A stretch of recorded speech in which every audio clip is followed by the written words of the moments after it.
All right, everybody, we in the building. Welcome back to No Name Wrestling. As promised, I told you today we got a special collab for these WrestleMania predictions. We're gonna dive into a lot of things, man, because I know everybody's got different feelings about this WrestleMania this year, the builds and the feels and everything. Um, how this is going to be broke down so everybody knows. There are some matches that we're not really going to talk too much about. We're kind of just give our quick predictions and just get them out the way because there's so many matches on WrestleMania. We're not going to be able to fill in every match within 2 hours. So there are certain matches that we're going to talk more into depth about the stories and everything and give our feelings and all that stuff. So um, other than that, that's probably going to be the whole episode, us either trashing WrestleMania or praising certain things. So, but as promised, like I said, we got a special collab today. We got In the Clutch, the full In the Clutch in the building. Ross has been on the show a couple of times now, so this is his, maybe like I don't know, fourth or Third or fifth time fourth, back yeah, on the yeah, show. something like Fourth, that. probably the fourth. Of Yeah, course, of he's been course, on here a of few course. times, Here we go. but we have Dub Here in the we go. building as well. So What's good, y'all? What's good? What's good?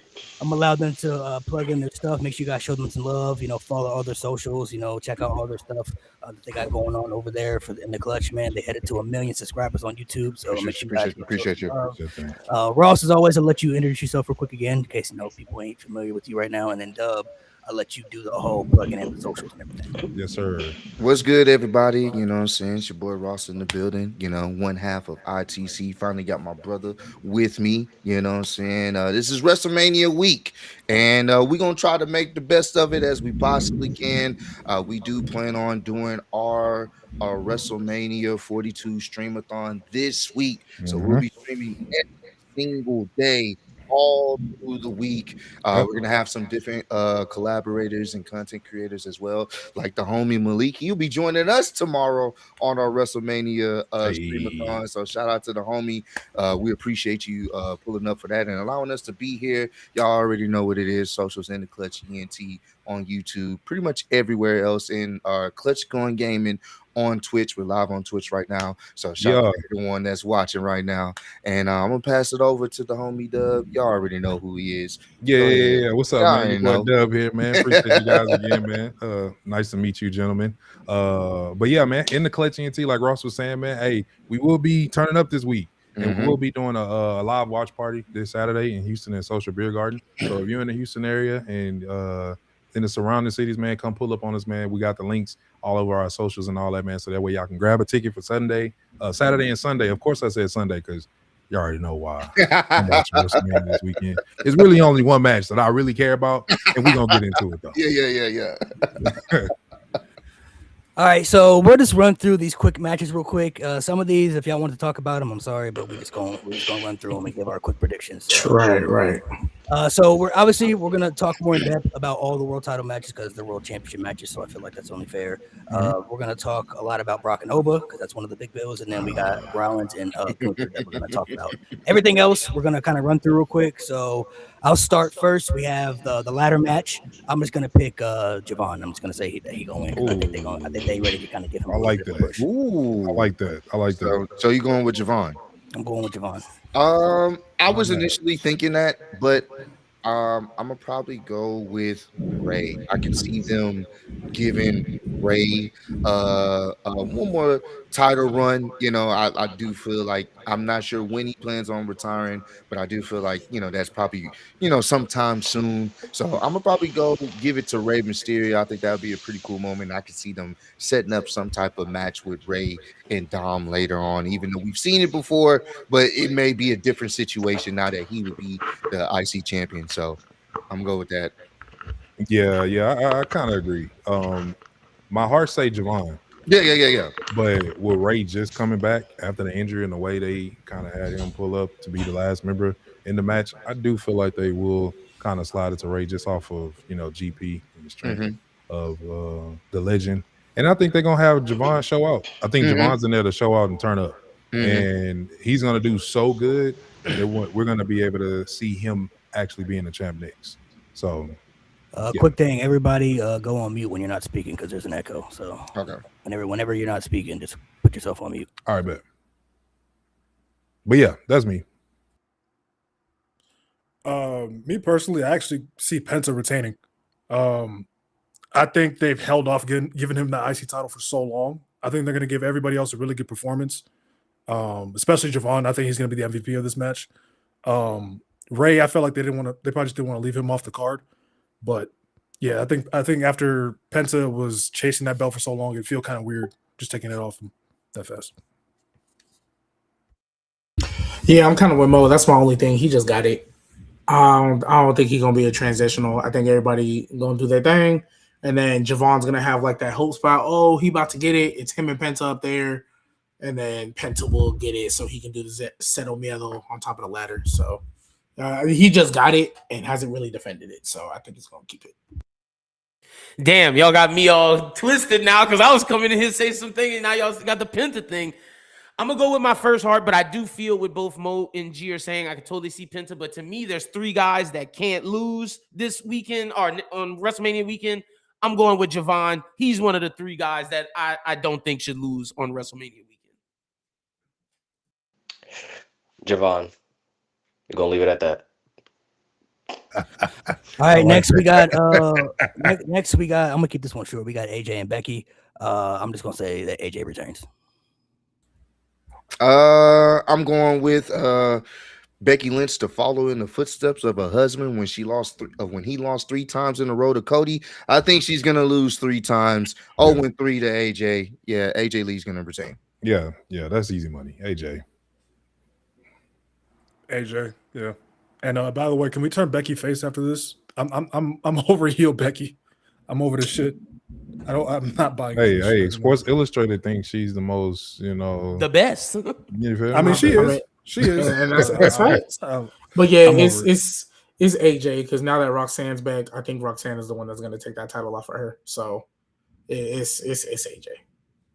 Look, bro, AJ has been buns since she came back. I'm gonna call a spade a spade. She been buns. I'm picking Becky. Get it off for it's time. Let's end this shit. Yeah, probably AJ. Yeah. No stipulation is crazy, but yeah, AJ. Yeah. We can't argue. The AJ. You can do a little rebuttal real quick. He said buns though. Bro, Like, I was about to say he got a dragon in with that one. Yeah, it's a difference between saying it's been lackluster. Buns is OD. All right, you're right. Buns could be OD. I'm my bad, but like the promos, mid, and the matches, bro, is just mid's a better word. Mid's a better word. The first match, you could tell she was tired. It was her first match in a decade. She was tired, but she got in there with Bayley, though. She was cooking. We gonna see, G. We gonna see. Yeah, I mean, she back on flow now. We'll see. We gonna see because I'm holding you to that because I've been waiting for this. The next one I'm gonna run through again. We got the women's tag team match. Now, I was gonna pick the Bellas, but Nikki Bella got that injury, so I'm not sure if they're gonna put it on them just yet. Because rumors are that they might not be in it. That's why they haven't announced the Io and Asuka match. They might be they might have to replace them because she might not be cleared to compete. So I'm gonna say Nia and Lash keep it for now until Nikki is 100% healthy. That way they know that they can put the titles on them because they're getting the titles eventually. So brother, that injury might have threw a curveball for me. I much rather. I actually think Nia and Lash should retain anyway. Honestly, I think they should keep the titles on them, but I already know the Bellas came back to win the titles anyway, but I do think that little injury might put a little step back where they're like, all right, we wait till she get healthy and then give them the run. So I'm gonna say Nash and Nia. Nash. I'm gonna say Nia and Lash. Man. Say the Bellas, Ross. If they're in the match, they're fucking winning. The Bellas is winning, bro. Thank you, bro. Good God. But if they're not 100% clear, I was actually gonna go with Lyra and Bailey. That was my choice, going Lyra and Bailey, because I know they've been teasing some type of something going on with them. But that was gonna be my pick. But if the Bellas is in there, GG's, get ready for a nostalgia run. Good God. Yeah, bro. I feel like Lyra and Bailey were gonna be. It's like they've been having something around this storyline, especially with Lyra being like overly supportive towards Bailey. So you could tell them winning, it kind of sets up a future story of some type of feud, not necessarily right off, but something happening with their interaction. Nia and Lash to me haven't really given me that big. I'm giving them the belt to retain. It was like more like the hit nigga damn belt because Rhea was going to SmackDown and all that. So I can't really see them retaining. So it's only right. I feel like hopefully the Bellas, just to see the homie, have to sit there and watch that. take the win. But if not, I'll give it to Lyra and Bailey. Hopefully, the Bellas are healthy because that's my first. That's kind of wild, bro. It's wild, bro. I just want you to know that type of juju is bad for WrestleMania weekend. I'm just saying. That's bad juju, bro. Worse than Pat Mc. Get into it, but I'm just saying, there's other juju's out there. We get into it. Go ahead, Mo. Yeah, Bellas are not injured. Like, this match is literally made for them, so it is what it is. But Bailey and Lyra, especially after what happened last year with Bailey being off the Mania card, like this should be the consolation prize for them, or at least for Bailey. But yeah, the Bellas this is their match. I want to see what G got to say, bro. He's been ready to crash this whole time. I never will ever wish injury on anybody. Don't finish that statement, bro. Don't even do it. I'm never going to wish injury on everybody. Don't even. So it's unfortunate Think about if the Bellas can't compete.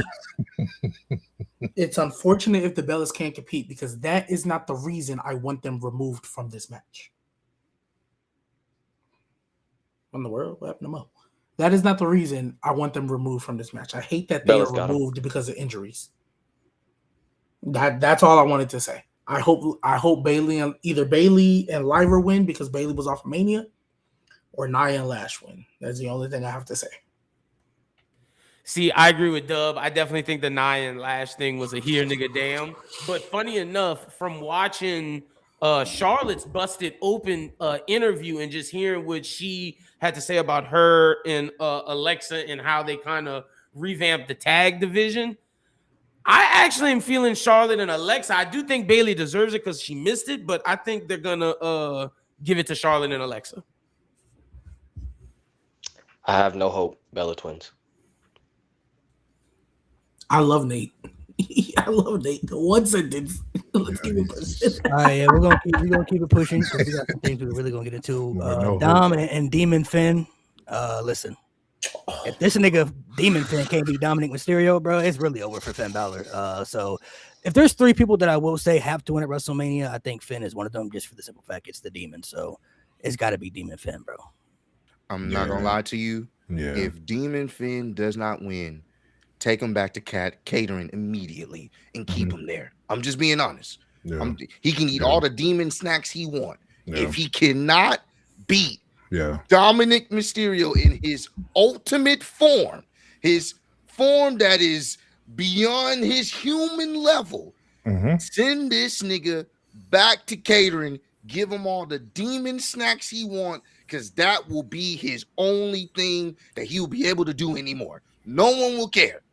Yeah. It's either Demon Finn wins, send him back to catering. That's all I got. Unless Dom come with like some angelic type vibe, right? Like with God on his side, then right? Because nobody will disagree that a demon can't defeat God, right? You right, Doug? No. I'm just saying. You know what? You right, Doug. You right about that religion, but I gotta call a spade a spade. Nah, that nigga gotta lose. But nah, for real, yeah. Like Finn gotta win, bro. If Finn don't win, bro, he gonna have to get all of us a chopped cheese sandwich and catering and extra Kool-Aid. It's just at this point, I don't even want to hear nothing else. The boy lost in Ireland. It just can't get no worse than this. Now you done turn back into a demon. You accepting hell to fight Dom to win, and you still lose. Yeah, get rid of him. But yeah, so Demon Finn for the win. Go ahead, Mo. Oh yeah, Demon Finn. Y'all said it. If he lose again, the Finn Balor jokes, those are gonna seem like tame compared to what comes after Mania. Like, facts. I don't know about y'all, but me personally, I've always been a huge Demon Balor fan. So that's a part of the reason I want to go to night 2 just to see that entrance in person. But if that nigga loses, I'll be in that arena crying, laughing. Swear to God. For me, it's not for me personally, as the resident Finn Balor defender, super fan myself, it's not enough for him to just win. He better whoop that nigga ass. You mean the demon for Finn Balor and JD McDonough? I mean, for Dominic Mysterio and Jade McDonough, like Carlito ain't even there. And we know the impact Carlito got. He 1v3'd Bobby Lashley and the Street Profits. So we know the type of impact he got. You mean to tell me you need the demon for him? Yeah, bro. It's not enough to just win. You better dominate. You better dominate. You better squash him. Like this. I want this to be a 15-minute segment. I want the entrances to be 10 minutes and the match to be 5. Just so we can get the demon entrance. I don't. He better destroy him. It's not enough for him to win. If this man has a 15-minute competitive back and forth selling for Dominic Mysterio, yeah, nah, bro. Nah. My thing is, why even bring it back? Like, what's the purpose of bringing it back if he's not gonna win? That to me is simple. Like the Demon Finn, especially if you hear how he talks about it. He was so upset how Vince McMahon did the whole Demon. So for him to bring it back, it means a lot. There's no way he's losing. No way. You know how ass you gotta be to bring out your alter ego for, excuse me, Dominic Mysterio. This nigga, I'm with G. He better whoop his ass or go back to catering. Get them demon snacks. Hey, I'm not gonna lie. We might need to ban Mr. Coldboard. He said if Dom wins with a roll up, I promise you. Oh my god, I might punch my screen. Roll up is crazy work. If he wins with a roll up, I might punch my screen, bro. All right. Some other ones we got 3 more we're gonna run through. We got Sami and Trick. Don't know why Carmelo Hayes not in this. Upsetting, if you ask me. If I'm gonna be completely honest though, I don't really care who wins. I'm not really interested in either, if I'm being honest, because the fact that Carmelo's not in that match kind of really makes me very uninterested in a lot of things about this. So even if Melo hadn't won, I just felt he should have been in there, and the fact that Lil Yachty is going to be at WrestleMania and not Carmelo Hayes, kind of crazy if you ask me. So I'm just going to say Trick for the simple fact that he is one of the most popular guys they got right now. I think they see something in him. And I think Sami is destined for some type of heel turn crash out eventually. So I'll just go with that. But this match doesn't really interest me anymore, if I'm being honest. Not saying it will be a bad match, but I'm just not really interested in it without Carmelo Hayes. I'm just here to hear the entrance, whoop that Trick in front of so many people. That's going to be dope just to see that, have that moment. I want Trick to get the win here. Hopefully after that, we can set up a feud, obviously, with Trick and Carmelo because they have history. And I think that's a feud that can carry SmackDown because SmackDown needs it. And the fact that Carmelo is back in catering, not because we want him there, it's because they sent him there, is egregious. This easily. I know sometimes people feel like, putting a triple threat together is lazy booking. But this is one of those things where the guy deserves to be in that situation because he's carried a boring show for months.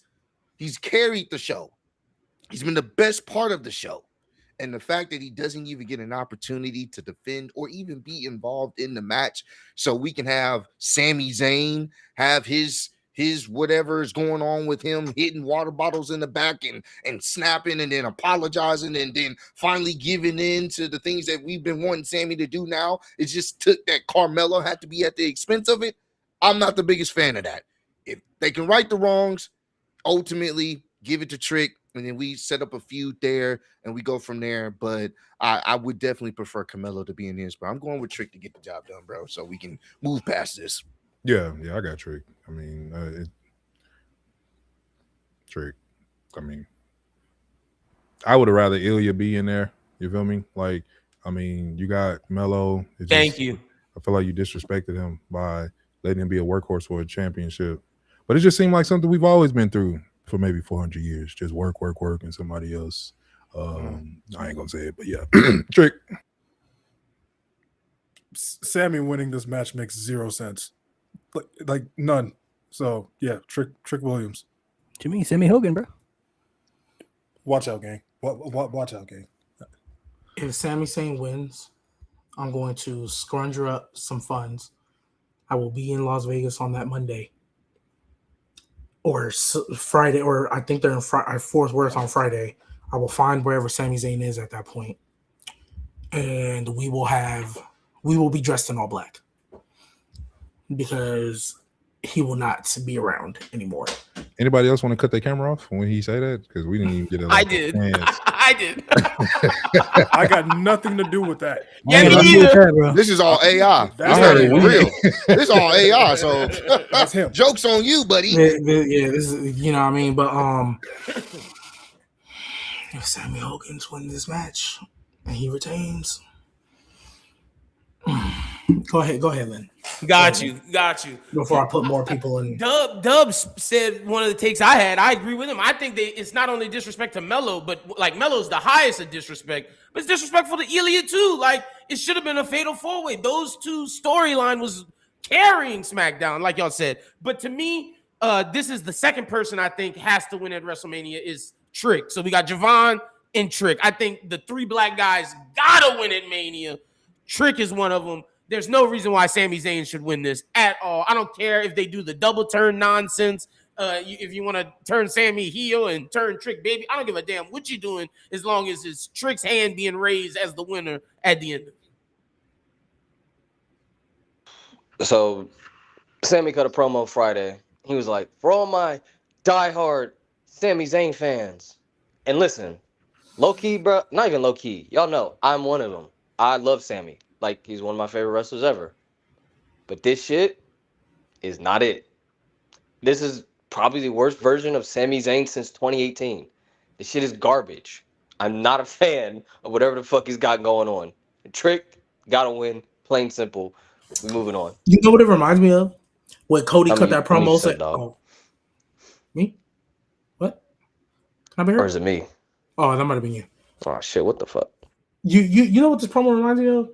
You remember when Cody Rhodes in AEW was like, I won't turn. I have a half black daughter, so I won't turn heel. That's what that promo reminded me of. That's wild. Crazy. That like when Cody Rhodes cut that promo, it's like there's no way you're this tone deaf and basically begged everybody to cheer you. That's what it felt like Sami Zayn did. It was bad. That's what it felt like Sami Zayn did. These next two, we're just gonna run through because we got a lot to talk about. I'm ready to get into the good stuff. So, we got this celebrity 6-man tag. I'm just gonna say LA Knight and the Usos gonna win. Usually celebrities win, but I think they kind of set up some type of rematch with the Usos and the Vision and shit. And then Speed, not really with Logan and them all the way, and he cursed and all that shit. You know what I mean? So I'll just say Logan and LA Knight. And then Drew and Jacob's the other one. I'm just gonna say that one's kind of tough. I ain't gonna lie, it's been a really good feud. I'm gonna say Jacob though. I'm gonna rock with Jacob on that one. They drew back to his losing ways, unfortunately. So with that match, I actually got the Vision winning that one. I got the Vision winning that one. I think it's gonna kind of line up with what may happen later on tonight when we get to that match, if you know what I'm talking about. But I got the Vision winning that one. I think what could possibly be the reason why they win is because Jay is still in this crash out mode. And I think there's going to be some conflict with him and LA Knight that's going to cause them to not be on the same page. Jimmy's going to be trying to be in the middleman to get everybody on the same page, and they'll ultimately lose that way. They've been telling that story for a little bit. They kind of tapered off with it once Speed got into the mix, but Jay has been kind of not really on the same page with LA Knight. So I think that's going to be the reason why they end up losing. So, and then for the unsanctioned match, I'm going with my boy Paru Fatu. You know what I'm saying? He going to do what he got to do on the set. Make sure Drew understands this ain't what he want. You know what I'm saying? And we know, I think there's reports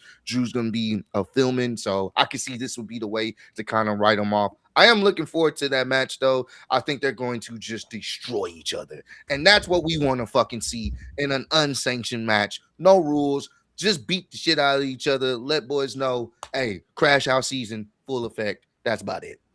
Yeah, I agree. I agree. And I'll just add, I think it's going to be an asterisk next to Drew and Jacob, because I do think some shenanigans may ensue. I don't know. I have some feeling that some more shenanigans may ensue with that match, but I got Jacob winning, and I got the Vision and Speed taking it. In terms of the 6-man tag, I'll go with LA Knight and the Usos, especially after they lost the tag titles. I think they'll give them that win back. I think Speed will probably end up helping them by accident or something like that. But Jacob and Drew, yeah, Malik might be right. Sorry, Drew. Jacob got that in the bag. Poor guy. Yeah, Jacob can't lose. Quite frankly, he just can't lose. The 6-man tag. I think the Vision is winning, and I hope Jey Uso is the one that gets pinned. Specifically by speed. I hope he's the one that gets pinned. That's interesting. It'll probably be That would Jimmy make because Gunther it's look Jimmy. worse. But Facts. Jade needs to get Wild. paid, bro. You took Jada Parker from me, bro. I can't forgive her for that. And the funny thing, Natty tried to cover her face like we didn't know who that was. That's wild. You ain't slick. she mine. So She what? ain't slick at all, bro. Hey, but funny enough, I agree with Malik. I think Danhausen's curse will matter. I'm picking the Usos and LA Knight, even though I agree with Ross that Crash Out Jay should matter and they should pay attention to that storytelling. But Danhausen's so over that they're gonna make his curse still be relevant. I'm picking LA Knight and the Usos, and then with Jacob and Drew, like Ross said, Drew's going film Highlander, so he's not gonna be here, and he went over on Friday, so I'm picking Jacob. I'm gonna go to Speed and the Vision. I think Speed's gonna pin LA Knight with some shenanigans. Honestly, that might break the curse or whatever the fuck going on. And I'm gonna go Jacob. I think Drew's in a position now where he's always. I mean, he's been in this position for like 3 years now, but he's just putting people over. So I think Fatu's probably gonna he might get a world title match at SummerSlam. I can see it. So I can see them building him up with this Drew win. So. All right, let's get into the good stuff now. Now, these matches that we're going to talk about, we're going to go into depth first about the stories and stuff. And then after we talk about the stories, we'll give our predictions afterwards. So that's how maybe that's why one of these matches are in here. Because I thought we still have one more match we didn't care about, but continue. No, I mean, because you got, I put the world title matches in here just because of the world title matches. Fusion Collective, man. Yeah. I had to put the world title matches in there just because of the world title matches. So I had The to JFC. make it fair. But first match we're gonna talk about. Let's just get into the nasty stuff. We got to talk about this Randy and Cody shit, bro. Because how the fuck we got here? I don't understand this at all. Real nasty. So, Oh my God. look, I don't know how we got here. I don't know why we are here. This was the easiest story they had to tell at WrestleMania. It's so simple. Easy layup to tell. You already have 20 years of history. You don't really got to do much. Like, it's just so simple to tell. All you have to do is just let them two go out there and do their thing. Started off cool with Randy. They want to turn Randy heel, the best version of Randy. Cool. They kept Cody off TV to sell the injury and everything. Then he goes after Matt Cardona, who has ties to Cody. Okay, you keeping it cool. I like that. Then when Cody comes back, they get right to it. No words needed. We just gonna fight, even though the brawl wasn't really that good. It's just Cody Rhodes standing on business. All right, now we just gonna get right to it. All right, I'm feeling it now. I'm with it. Then we got this mystery person. We're like, who's Randy talking to on this phone, man? Like Ted Jr., Cowboy Bowie. We're trying to figure this out. Like, I don't know what he's talking about, man. But we trying to put something together. Like, who could he be talking to? Oh man. Then we get to SmackDown, and out of everybody you could have thought of, it's Pat McAfee. And I even tried to be fair. I said, let me let this breathe for a little bit, because CM Punk actually kind of brought me back in a little bit with that promo. When he was cutting that promo, I'm like, okay, maybe we getting some WWE TKO thing. Maybe they can save this somehow. I don't know, but CM Punk's promo kind of really reeled me back in a little bit with when he was taking shots at Pat McAfee and stuff. So I'm like, oh, okay. Then we get to SmackDown again. And I'm watching it, and I'm like, shit's not moving me, bro. Like, it's not working, man. Like, Pat McAfee cutting these promos, and even if you agree with what he's saying, like, he's not that guy. Like, I'm not feeling what he's telling us. You know, if you're having trouble selling tickets for WrestleMania, you should have lowered the prices to begin with. You wouldn't be in this position to begin with right now. And now they're trying to lower the prices a week before WrestleMania. It's kind of too late if you ask me now, because people still got to buy plane tickets and hotels and all other stuff they got to pay for. So now you want to lower the prices because tickets ain't selling as well.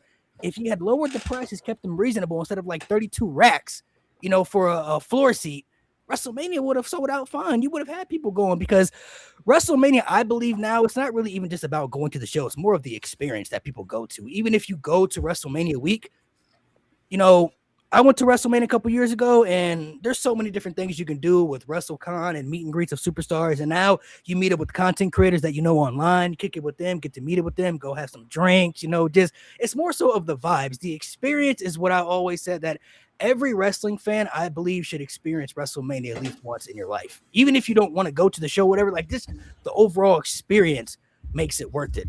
And even if you go to the show and the show doesn't turn out to be as good as you want, at least you had a good week. You had a good experience there. You got to do other things that you want to do. You got to meet other people you wanted to meet. You got to have a good overall experience. So it doesn't feel as deflating as far as, not going to a WrestleMania that you spent money for that didn't deliver. But I just truly don't understand how we got here. I would have never predicted that on paper going into this match that they would have fumbled this. It was impossible. It literally was impossible to not make this work.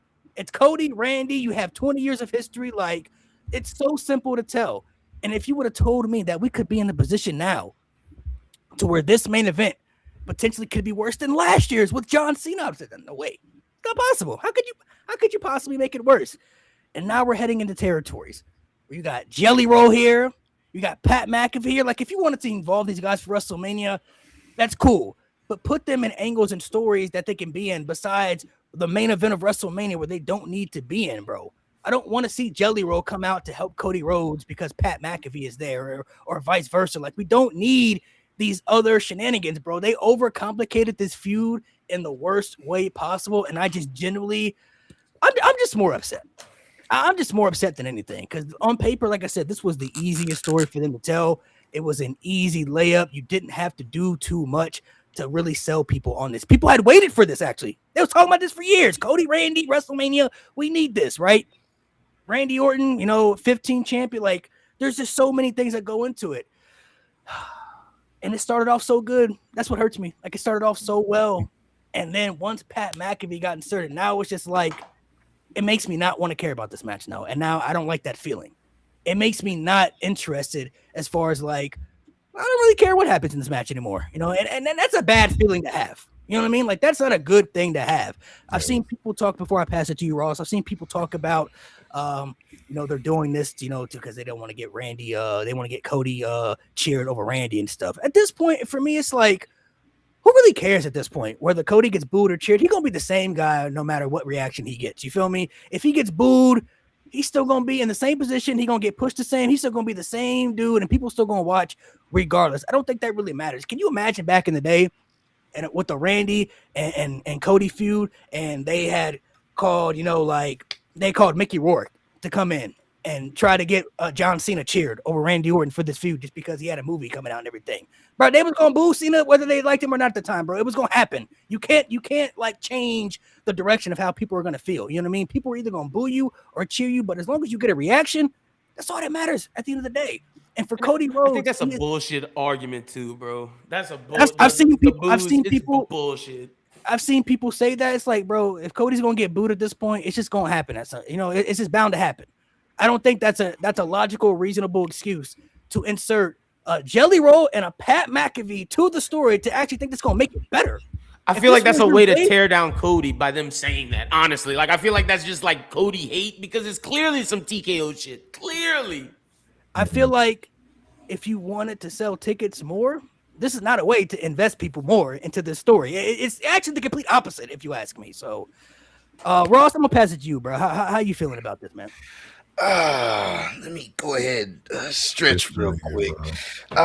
Look, I finally had a chance to calm down. I know in the midst of watching that godforsaken promo of him telling us, and hey, I got a special announcement, only for the announcement to be 25% off on night one only, because night two is apparently going to be trash. I have never seen anybody, I don't even think Vince has ever done this, where leading up to his main event of his biggest show that he actively had somebody go out there and tell them, don't worry about this night, worry about night one.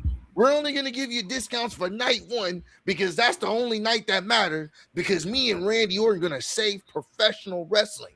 And for that to be the point, I'm getting upset again, but for that to be the point, for him to save professional wrestling, only to have this guy, Pat McAfee, I know, but Pat McAfee be the one to walk out the damn arena with the WWE Championship, and Randy Orton is in the background.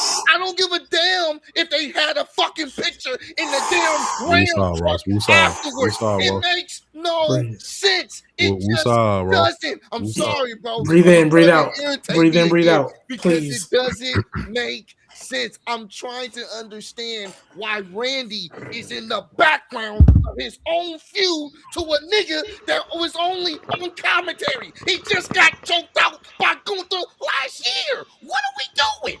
How does Ass. that make sense? How is that selling tickets? If I'm a fan and I've been wanting to see Randy and Cody go at it, you have taken a title off of Drew for this shit.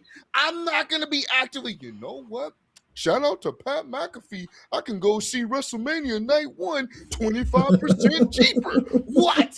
What are we talking about? How is this progressing the fucking story? It doesn't. And anybody that says, oh, you're enjoying this, kudos to you. Congratulations. I wish I No, had this the sign's brain for that you. you had because you're able to find some enjoyment out of this. I can't. They have single-handedly made me not care. I don't give a damn. Just put the fucking title on Randy Orton and call it a day. But guess what, guys? There's more. We're not done because they're trying to run it back at Backlash. We're going to get a tag team match with these niggas. Why? Tell me why. We did the same Ain't thing nothing but last a year, and we're doing the heartache. same thing this year. You didn't Tell learn. me why. You didn't learn. Okay, you didn't sell as much as last year in tickets. Maybe Jesus if you didn't try Christ. to actively say, we're going to go up on the ticket prices, motherfuckers would be able to pay for it. You got it, Dub. I'm done.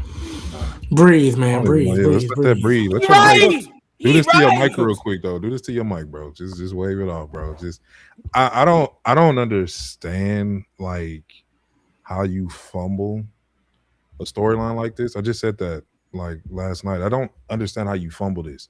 Like even if you play it simple and safe, you still get a decent build up.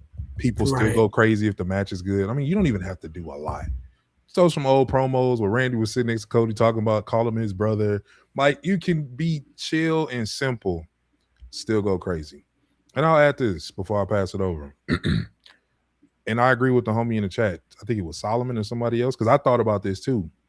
When they showed Cody talking to Stephanie, in my head, I'm like, okay, that's a cook. You kind of, went back in history a little bit. Could it foreshadow you get his wife involved? Now, you don't even got to get her deeply involved. Randy ain't got to go kiss her or nothing like that. After that conversation, Randy could have low-key been on some time and like, this could be you too, low-key. Because now you need to turn up. Now you need to turn Cody up in a sense. Because Cody keeps not taking Randy serious and what he's capable of. Everybody keep telling Cody, hey, bro, you're not realizing who this dude is. You activated a guy who was unhinged to so many levels. And Cody's like, oh, no, I can handle it. I want the best him. No, he goes lower than low. So you do something like that where Cody like, hold on, fam. Hey, you ain't finna do me like you did Trip and his girl. But you kind of show a glimpse of Randy kind of just hinting that I could do you the same way, if not worse. Now Cody gotta go rogue. Now people care about this match more than any other match on the card just because you playing with old Randy, you playing with Cody mind, and then now that's gonna force Cody to switch. And I mean, you don't even got to go heel at that moment. You just got to be on timing, like CM Punk timing, like how he was when he went against Kevin Owens. I'm trying to figure out why people forget that Cody was on crash out mode against KO. Like, why couldn't we get something to force him out of his cookie cutter self, selling ice cream cones and stuff? You know, like, and hey, get your bag, but hey, it's WrestleMania season, bro. We're here to see hands being thrown and boys getting packed up. But that's how I feel. I just don't see how you fumble that. But Go ahead, Mo. Malik asked earlier, how did we get here? We got here because Vince McMahon returned in 2023 to sell the company to a group of people who don't give a fuck about professional wrestling. TKO is so hell-bent on catering to an audience that isn't the core audience for WWE. And we all know, and Vince McMahon, even in his most senile state, understood WWE caters to families and children. So they're so badly trying to get this new audience that they're never going to get, because let's keep it a buck. Some people, you'll never get them to like wrestling. It don't matter what the fuck you do. You can get LeBron versus MJ in there. They're not watching. And it's this build is prime example of it backfiring on them. I saw a graphic on Twitter earlier and I got it pulled up already. They're going in the same venue as last year. Night 1. Attendance 61,000. This was WrestleMania 41. 61,467. Night 2, 63,266. We are a week out from WrestleMania 42. Night 1, the tickets that have been sold, 40,610.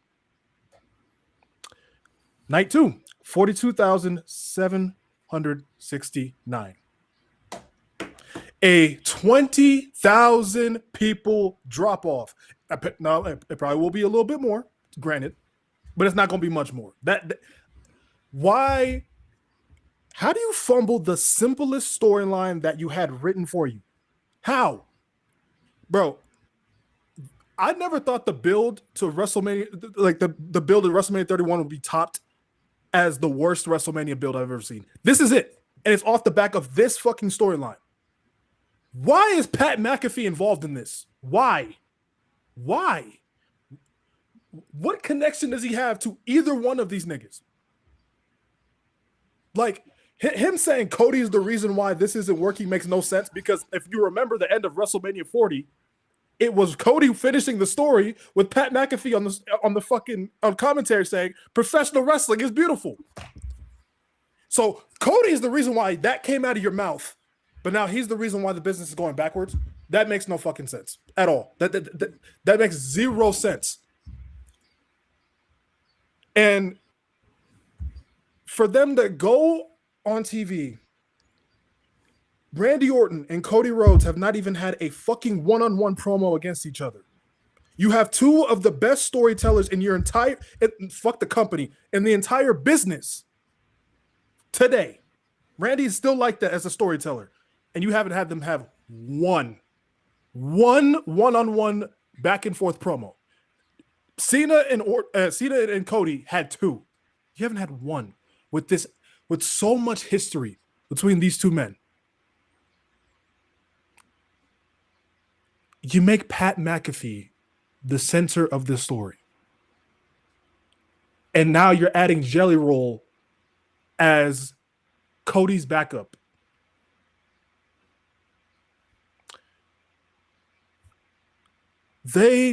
TKO just doesn't understand professional wrestling, and it just continues to show more and more and more. I said this to Malik on Friday, and I'm gonna pass it to G after this. I said this to Malik on Friday. When people last year in 2025 were trying to compare 2025 WWE to 2019, I thought that was too far. I was like, yeah, let's relax, right? I on this podcast said like 2025 to me was more like 2017, where we saw the dip from a good time period. Like 2016 was fun and 2017 was the dip. That's how I consider 2025. The way we're going with 2026, I don't see it getting any better, because TKO clearly saw the response that they got from this Pat McAfee shit, and they're staying on that course. They're still going down that road. They clearly don't give a fuck at all. Go ahead, G. Well, you saw the first thing I was going to say. Yes, Cody Rhodes and Randy Orton have not had one back and forth promo at all. Not a mention of legacy, not a mention of any part of their history. Second, there was also we sent it in the chat. I guess there was pictures showing. You know who's been in the background of every single one of these segments? Aleister Black. You know, I'm a logical guy. Aleister Black has a pin over Randy Orton in the year 2026 when he was getting him to embrace the voices, and a black mass to the face got Randy Orton pinned 1, 2, 3. That didn't make you start listening to the voices, but a phone call from Pat McAfee did. Yeah, okay, that's logical. And then I want to take it a little bit deeper, right? Because obviously y'all have mentioned all the problems wrong with this feud. And I'm not really a Cody hater. I think everybody be dragging it. But I want y'all to sit back for a minute and go on this WrestleMania ride with me, because Cody Rhodes has told the same story 3 Manias in a row. Think about it. The person he's going after isn't even the main person he's feuding with. It felt when he was going to finish his story, it felt he was feuding with The Rock more than what he was with what's it called? More than what he was with Roman Reigns. And then we get to Cena. The Rock, what do you know? Back at it again. And then when The Rock didn't show up, it was Travis Scott the reason. Travis Scott is the reason you couldn't hold on to your title. I just watched you come off of a feud with Kevin Owens and you embracing that side of you, but then when it gets to John Cena, let me hesitate. Okay, sure. And then we get to this WrestleMania. And your number one person that you've engaged with is Pat McAfee. Jelly Roll being the voice of reason in the pull apart brawl. You just met these dudes a year ago. Back when they needed to help you up get off the mat. You just met them a year ago. Logically, storyline wise, Aleister Black has more of a reason why Randy is the way he is. Logically, storyline wise, the desperate heel that you started off with, I really need to get 15. That was a perfect way to do it, because yes, Randy's not going to get booed regardless, but he was desperate. And Cody, logically, storyline wise, you said it's okay. You said it's okay for me to do this. Cody said, you know what? Let me take the weight off your shoulders. I want the best Randy Orton. I want you to listen to the voices. So then we get here, and Pat McAfee and Jelly Roll are getting an ample amount of screen time. Jelly Roll put his hands on Nick Aldis and said, what is wrong with you? What do you think you're doing? And I'm supposed to take Jelly Roll serious. That's what they're telling me. I'm supposed to take him serious because he beat Kit Wilson. That's what you're telling me. And Pat McAfee, because he's a former commentator that literally stopped commentating because he was tired. He stopped commentating because he was tired. It was too much. These are the people that you're expecting me to believe are a crucial part to your main event of your WrestleMania. I'm fully convinced. I am fully convinced that they always wanted Roman and Punk to be main event for night 2. But they saw how good Cody and Randy was cooking, and they said, how can we take some heat off of this feud, because we really want Roman and Cody night 2. And if they keep going the way they're going, we're going to have to put Cody night 2 on. We don't want that. We want to give Punk his night 2 main event, and it's Roman Reigns. I know. Yo, Pat McAfee, I know you tired. You got 2 months. You got 2 months free. NFL's over. College football's over. You got 2 months that are free. Don't worry, I got you. Jelly Roll. You want to do something for Mania, right? Kid Wilson and The Miz wasn't enough for you, so come on. I got you. I'm fully convinced they did that on purpose. I think I'll even take it a step further. I think Ari Emanuel and Vince McMahon are clearly in cahoots. Vince McMahon is still salty that Triple H and his daughter literally said, no, you cannot come back to the company. So he found a loophole to sell it, and he made sure to sell it to somebody who would still listen to him and would do everything he asked. Hey, bring Pat McAfee in there. Hey, bring Travis Scott in there. Hey, tell Dwayne not to show up, even though he's the... Because remember, that's why he was at Elimination Chamber. Wanted to move tickets. That's what Ari Emanuel said.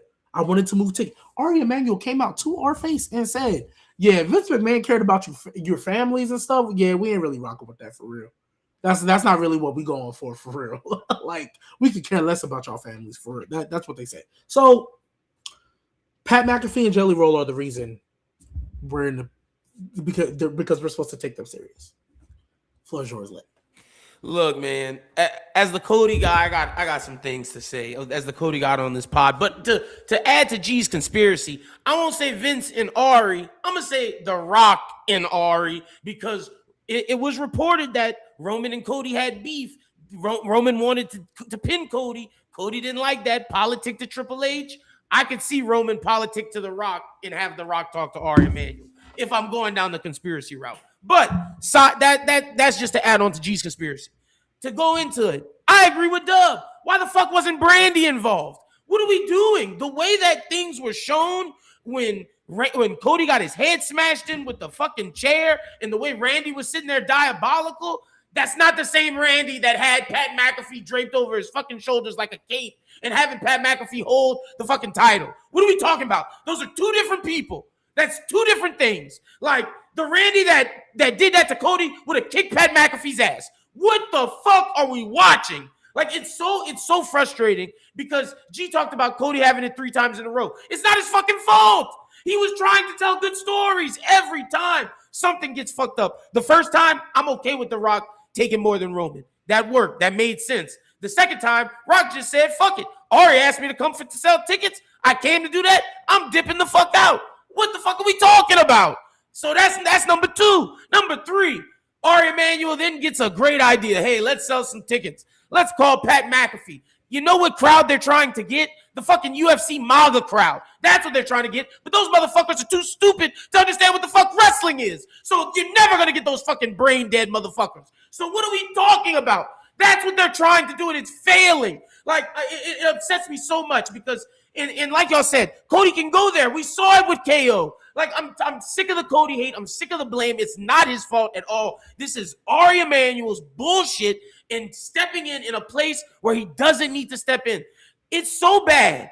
It is so bad that he doesn't understand wrestling. He let Pat McAfee say whatever the fuck he wants. You are downing WrestleMania Night 2. You are shitting on it. No matter how crazy Vince was, that never would have happened. I'm sorry. You cannot shit on your promotion. Like, this is so stupid to me. And then you have Pat McAfee walking out with the championship.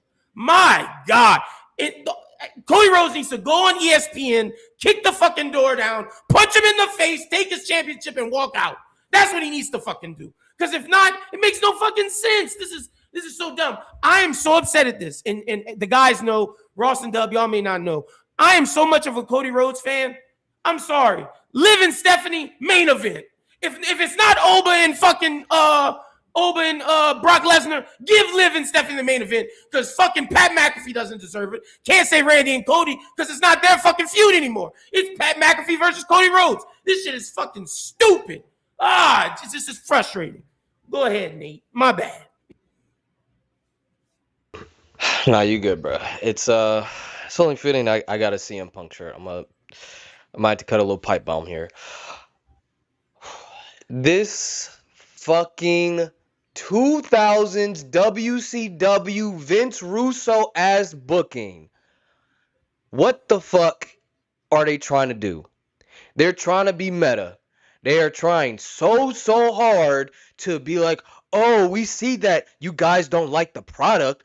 Okay, well, we're going to say it on TV. Maybe they'll agree with us. Maybe they'll be like, oh, they're finally going to see that we see the error of our ways.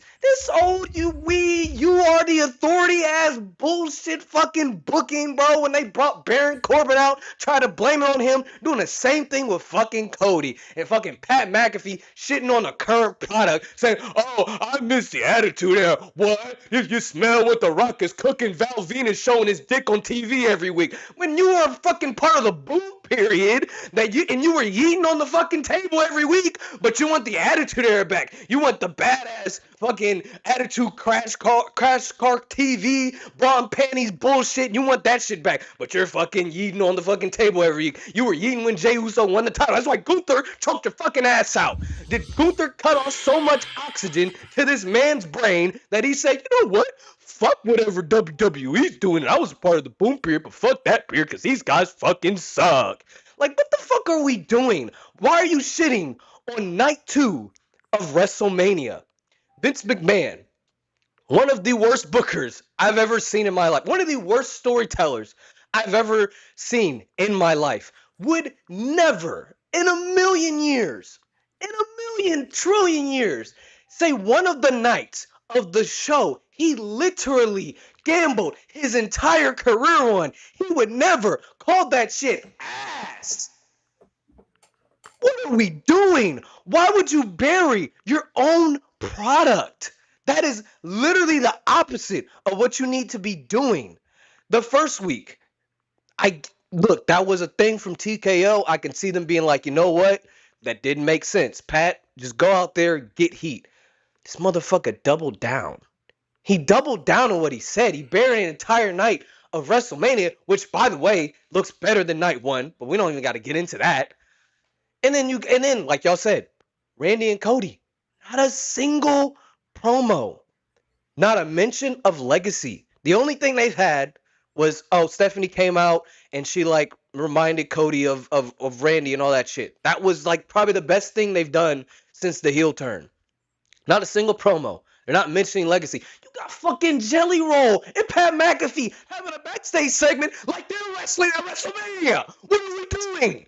You got Jelly Roll putting his hands on Nick Aldis. Nick Aldis should have taken that nigga. What the fuck are you doing? Nick, fucking put him in an armbar, some shit, suplex him, do something. Why are we making Jelly Roll look like the baddest motherfucker on the planet? Why does he look like prime Stone Cold Steve Austin? What the fuck are we doing? This is why I don't spend my fucking Mondays and Fridays watching this bullshit, because what the fuck? This is depressing. This isn't even funny. Like, it was funny last year. You can laugh at Travis Scott. Oh, haha, the rapper Travis Scott comes in and he gets the fucking crossroads, take the worst crossroads I've ever seen. Ha ha ha, that was terrible. Whatever, we move on. This shit is depressing. Pat McAfee and Jelly Roll having a promo like they're fucking wrestling at Mania. This shit's not funny. This shit makes me sad. This shit makes me turn off the TV. I haven't turned on a WWE show since fucking August. Jesus, oh my God, this is horrible. Yeah, watch AEW Dynasty tonight. It's just gonna be long as fuck, but you know what? I'm gonna take it all in. Fuck it, I don't care. Nate, I take all that shit. It's Oh super my God, depressing this because match. you know, I don't even know if we Whoa, gave our whoa, predictions whoa, on this whoa, shit. whoa, I don't whoa, even know if we gave our predictions. He good. Let's be Fuck, mature. that's Let's all be I gotta mature. say. Let's be mature. Hey, Let's be mature. hey, Let's be but mature. real I heard shit. it. You good? I heard Nate? it. Well, You let's good, Nate? You good, real Nate? shit, Nate. The thing that's depressing about this is the Pat McAfee story is continuing. Like, the fact that they didn't pull him out and the fact that Ari Emanuel put him in, they want to continue the storyline past Mania. This may continue past Backlash. Like, this may be because I think everybody knows WrestleMania Backlash is clearly the tag match. That's clearly what it's clearly what we're doing. It's clearly the tag match. But I just want to say this: if we think about it, we got 1 week till WrestleMania. I don't know if Cody's more upset that Randy attacked him and put a concerto on him, or that he attacked Jelly Roll last week. Bro. I don't know which one Cody more mad at. Bro. I don't know which one he's more mad The at. concerto doesn't even fucking matter anymore. That's the thing that is just, it's crazy to me. You know what's gonna be crazy though?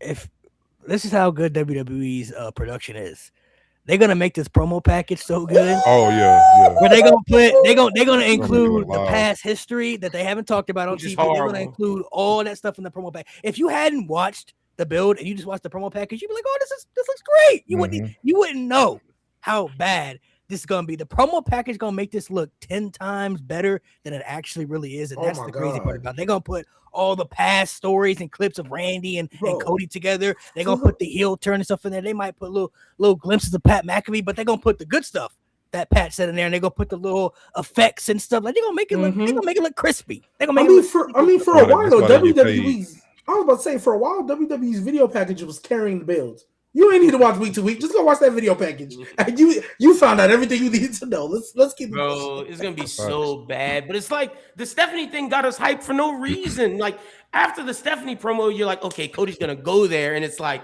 I can't wait to see what Cody and Randy say to each other. They don't even talk, bro. Like, what are we doing? Shout out to David Justin for the super chat right here. I don't remember who said it, but I heard someone say TKO. I don't know. Did somebody say this? Oh yeah, that was me and G. You remember when it was just us on the pod and we were talking about TKO? Yeah. All right, to give our predictions, we're just gonna run through them. We talked about how shit this story was and everything. We'll move on. So to give my prediction, I'm still saying Cody. Cody was always my answer before this bullshit even happened. I just don't see him losing in the main event of WrestleMania again. I don't think they're giving Randy the title yet. I do think Randy is going to get it, But I don't see him taking another L at WrestleMania, bro. I just can't see it, bro. Like I don't see it. He will be okay. I'm sorry. So that's always been how I felt. I'm like, I don't see Cody taking another L, bro, at WrestleMania. I think Randy doesn't win, and then even though Pat McAfee said if he loses, that he'll never be there again. WWE logic tells you that they never make sense anyway. So they'll put him back on TV the next day after he said some bullshit like that. Like, I'll never show up again. John Cena got fired, and then he was there every week somehow, even though he wasn't. I mean, he bought a ticket. Employed. Even though he wasn't employed, he was still bought there. A ticket. Yeah, so even before that, he was still there. Before the tickets, he was backstage. He was in the parking lot. Pulled up the same night. He was there somehow. He was there. They let him say goodbye. And then he came back that same night again. Yeah, he still came back the same night. Yeah, so my prediction is Cody though. I think Randy does get it eventually. I don't think it's going to be at WrestleMania though. I think Cody. I just can't see him losing in the WrestleMania main event again, bro. I just can't see it, bro. Hey man, I like the wishful thinking, but the way that they have inserted Pat McAfee into this shit, bro, I have no faith in them. Yeah, Randy, cool. Get your number 15, of course, with the assistance of fucking Pat McAfee. That's the dumbest. Oh, that's gonna be a dumb visual. We got it last year with Travis Scott. We're getting it this year with fucking Pat, bro. It's just a dumb visual, bro. I hate it. The only cool thing is Randy getting the number 15. That would be the only cool thing about it. But it's just the way they go about it. It's just such fucking bullshit. Honestly, they have made me not care. And that's crazy. This is what I wanted to see. They made me not care. Randy wins, and we, deal with more of Pat McAfee saving WWE. I mean, to me, Randy got to win because that's what's putting behinds in seats to even come to WrestleMania. Because clearly they're not even thinking wrestling logic anymore, right? Mm-hmm. So if I'm buying a ticket to go to WrestleMania, I'm getting a ticket to go see Randy win number 15. Like, Cody is technically getting the low-key Sami treatment. Like, people been booing him out the wazoo. And if he beats Randy, he going to get Dom level heat. So if you want to pay to get people to come to WrestleMania, you have Randy win. It's for show at this point. We got to stop thinking wrestling logic. You got to start thinking greed. Yeah. You literally got to get into a greed mentality to judge this. So, yeah. They've got me to the point where I've forgotten predictions. I don't care about this story anymore. This shit is sad, man. If I had to go with my gut, they'd probably still give it to Randy. I think they keep this Pat McAfee thing going, unfortunately, because clearly they don't care. They don't care that, even the biggest WWE defenders still are not defending this shit. They don't give a fuck. So, yeah, Randy. I'm gonna be a little bit of a devil's advocate, and I'm gonna try to look at this logically. Even with all the Pat McAfee and all that stuff we got going on, Jelly Roll and all that bullshit, logically, you cannot have Randy Orton start listening to the voices for him to lose. It defeats the purpose. Because what are the voices telling you? You cannot have, because at the end of the day, like Malik, you said, that video package, that concerto is going to be put in there. And it's still going to look crazy. You can't have him start listening to the voices and lose. It actually will make Randy Orton look worse coming out of this if he just loses. Because there's no stipulation on this match. There's not a no DQ. There's not a steel cage. Pat and Jelly Roll barred from ringside. They put nothing on this match. So you have to win. They haven't even set up the punt kick yet. Bringing that back. They haven't even set that up. And I thought that was the layup. I for sure thought that was clearly that's how Randy's going to win. That's why I feel like they got, what's his name in there? Pat. Because he's a punter? Because I thought, bro, at first, honestly, at first, there's so many missed layups, bro. The punt kick, Brandy, Stephen, there's so many missed layups. I'm not gonna lie. So this is the last thing I'll say because I know everybody got to go. I'm going Randy. Bro, I just thought about it. You easily could have played off a crown jewel Randy hesitated. That's why he lost. Mhm. And he hesitated with the point. You know what? You could have. I'm sorry. Go It's ahead, bad, Go bro. ahead, It's Lynn. bad Go all ahead, Lynn. around. Go ahead, Lynn. Like Randy was looking at the championship this whole time to give it to Pat McAfee. Like, what the fuck are we talking about? What the fuck are we talking about? Yeah, Pat McAfee was living out his childhood dream Like- of holding that title. Clearly. Like the guy, like there's so many layers to Randy's character that makes no sense now. You looked at it this whole time to let Pat McAfee take it out of the thing and shut up, nigga. Shut up. But to say who I'm picking, it's gotta be Randy, because not only would everyone said about how Randy needs to win, but I'm looking at this, the story's continuing. Dub made a good point about how they're booing Cody. Yes, they are. It's not as bad in the thing, but they still are. And I don't think that's why they put Pat in. But this is to get Cody to chase. Cody's going to chase against Pat McAfee and Randy Orton till SummerSlam. Fucking disgusting. But that's what's going to happen. I'm picking Randy. Yeah, that's true.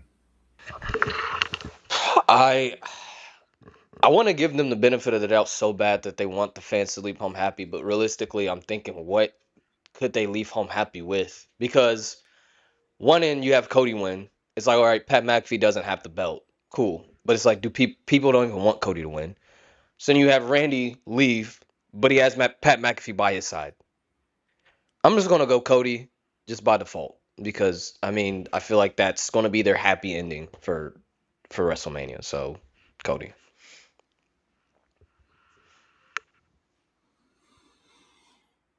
You're muted. Yeah, you're on mute, Malik. My bad, my friend, I was on mute. We'll talk about the next match. Let's talk about Gunther and Seth Rollins. Something that was put together, kind of last minute here and there. But they said he had to fix his audio, so we'll be back. I care about that more than Cody. Wait, Max. Cody, that. So It's my dream match. Gunther versus Seth, legit could be match of the week for WrestleMania. Like, this could steal the show on so many levels. I know it's baffling to me. There were people who were even upset this was even happening, because it didn't make sense to them without even the explanation even happening. We hadn't even heard the explanation of why this was happening yet. People were already dragging it down. So, Braun had that hernia stuff, whether he's cleared or not cleared. They obviously went to a different plan. And then Rey Mysterio, obviously, from what we heard, was going to be the original plan, but they put him in the ladder match, which I think is the better fit, because Gunther versus Rey Mysterio at WrestleMania was not moving me personally. I was not interested in that whatsoever. So this, I think, is much better. I like the promo that Seth cut, and then Gunther telling Paul Heyman that you're going to owe me a lot more. I think this probably will lead to some type of Brock Lesnar Gunther retirement situation at SummerSlam, where Brock is like at the end of his career, and Paul Heyman is realizing that he's at the end of his career, and pretty much hands Gunther to Brock on a silver platter, and Brock does what he has to do, man. And he's the career killer, right? So overall, though, I mean, for this to be a plan B is a very good plan B, if you ask me. Braun Breaker and Seth Rollins would have interested me a lot, but to pivot to this, not a bad thing, if you ask me. So, Ross, I'll let you take it. Hey, man, as long as Brock's story ends the way it needs to be, with him going to sleep, I'm cool with it. Nevertheless, honestly, I am looking forward to this match. We kind of know, obviously, it was supposed to be Braun Breaker in this spot. I do feel like, they are saying reports and rumors that Braun Breaker may be, medically cleared. So I think that would possibly be the way out, because I don't see Gunther losing anytime soon. You don't just retire three people, legendary careers, and have them lose anytime soon. I think this will be a fun match. I think this will be a great match between these guys. I'm honestly gonna go with Gunther winning, but Seth will be protected in the loss, because I think Braun Breaker is most likely going to get involved in that. If he is cleared, there's going to be some vision shenanigans. He'll get involved in that, and I think they can finally set up the feud that honestly we were looking forward to, barring the injury, and they'll probably start setting that up at Backlash, and we'll figure out what they do with Gunther going forward. But I honestly think Gunther's going to get the win here, and it just makes sense, because if you have him lose, he kind of lose all that career killer aura, and they've already planted the seeds of him ultimately killing the career of one Brock Lesnar. All right. I think that's the only shirt that I want to wear in public is Brock neck getting squeezed as he's turning red and human, like he about to pop. All right, I'm back. But anywho, I'm sorry, forgot we was on here. But so You all good. You all good. appreciate you. My thoughts got away from me. But I will say this is where they show that they can cook. I mean, I got Gunther winning. This is where they show they can cook creatively, even when they have to pivot. Right? We understand injuries happen.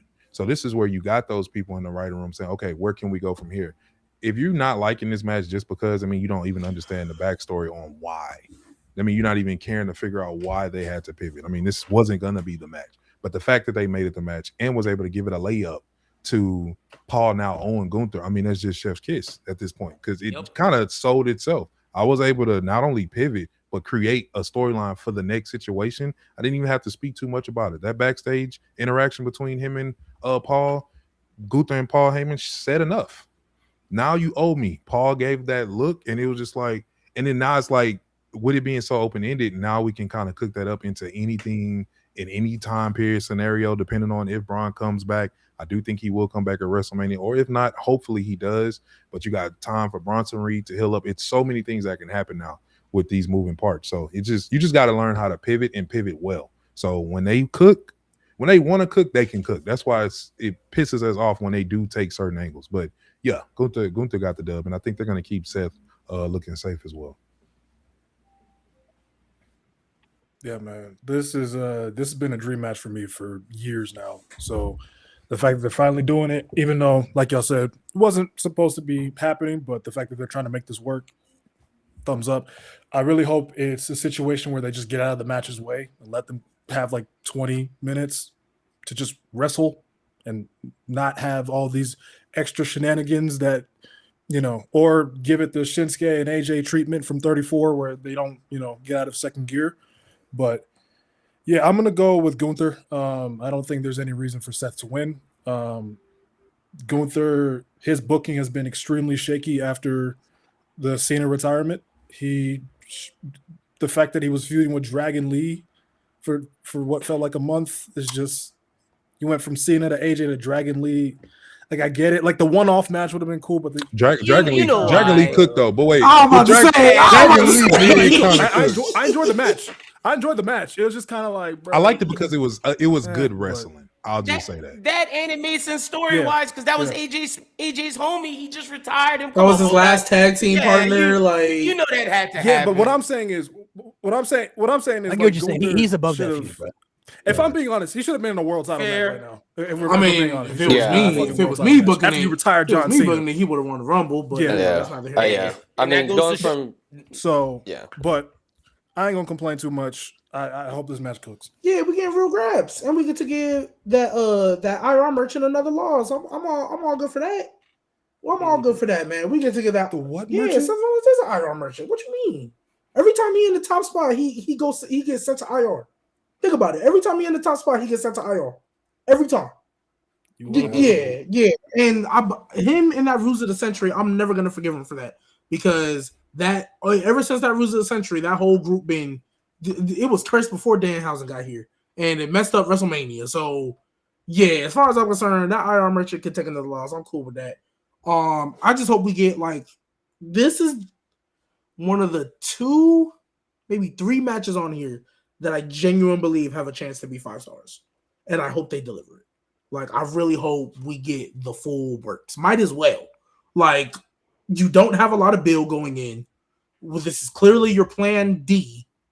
Just give us the works. Might as well. And Gunther wins. Yeah, I got Gunther. Like Dub was saying, you can see when the creative does something good.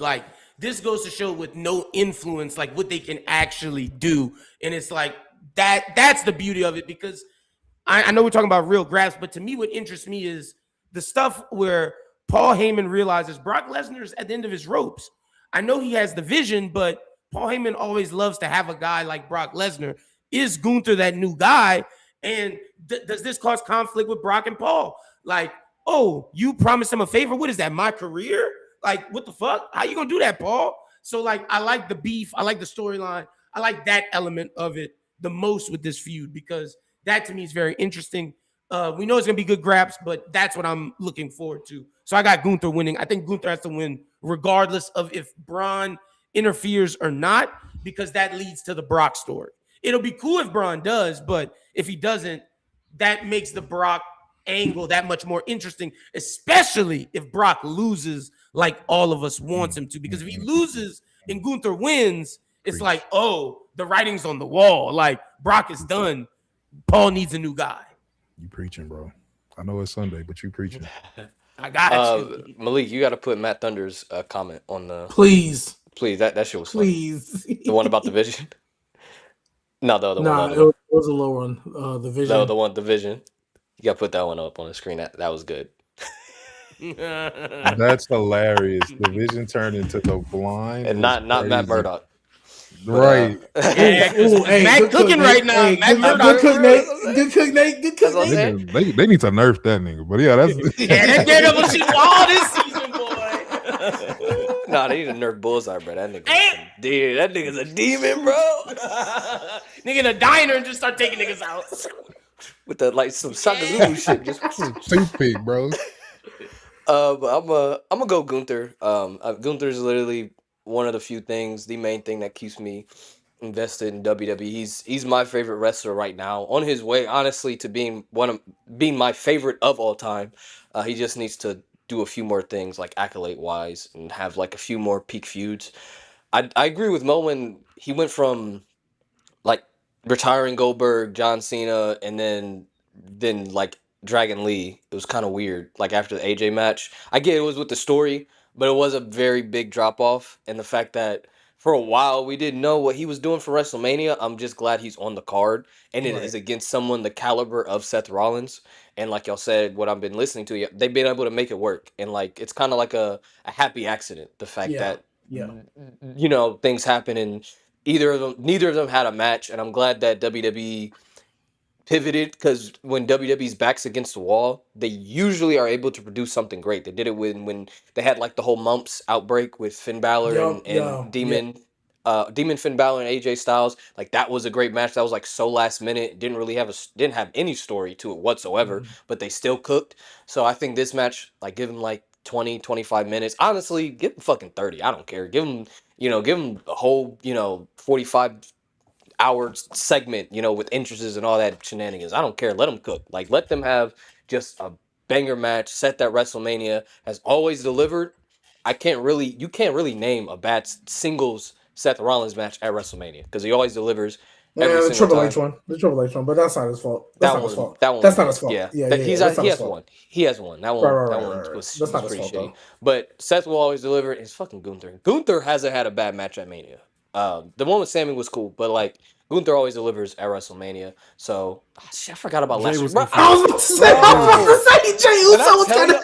When I tell y'all, I literally erased that from my mind, bro. That's how much that shit scarred me, bro. I literally bury it so deep within my mind. I forget that shit happened. I was about to say the Sami one was dope, because when I'm not gonna lie, WrestleMania take that WrestleMania brain buster, that was nice. I'm not gonna lie though, WrestleMania 41 does feel like a fever dream. The only thing we really remember it's one of the most inconsequential manias I've ever seen. It really is. Really, just the triple threat. And then the main event, Cena winning, like the Travis Scott, the two main. You know why I erased it from my mind? The WrestleMania it had to follow up from. True. True. And it didn't even do that. Hey, but don't disrespect 41 because they had the Bianca, Rhea, and Io match. That shit was fire. That shit was fire. I erased Gunther and Jay from my mind because of this. He got it back. He did get it back. Yeah. He got it back. As he should have. Yeah, in front of his son. Yeah. The biggest fumble from 41 was doing a TLC match after. Bro. Oh yeah. Hey, Dub, I'm still upset about that because them dudes deserve that Mania shit. And now look at the SmackDown Tag Division. And it happened as soon as they put it on the Wyatts, man. They had two TLC matches in the span of 5 months. Bro. And then they said, "Yeah, we don't care about this division." Y'all sure Danhausen didn't curse this fucking company before he came? That shit was so hard, bro. Yo, I'm not gonna lie. If Danhausen literally, like, there was a segment where he cursed Ari Emanuel, I'd understand it. I would understand it. Y'all hear it first. If he curses Ari Emanuel, I will buy a Danhausen shirt. The fact that TLC match was so good, bro. And then they say, you know what? The TLC match is so good. These tag teams are cooking so well. Let's put it on the Wyatts and have them feud with the MFTs for 5 months. Over a lantern. And then 7. have The lantern more important than the tag titles. have No, Gargano they just taking on a handed it crate back. every week. They just handed it back. Who Sends are the tag Ciampa titles? to AEW and then has Gargano depressed. Like, Who what? are the Who's tag the team tag champions right now? The MFTs. Still? No, they Are we lost. sure?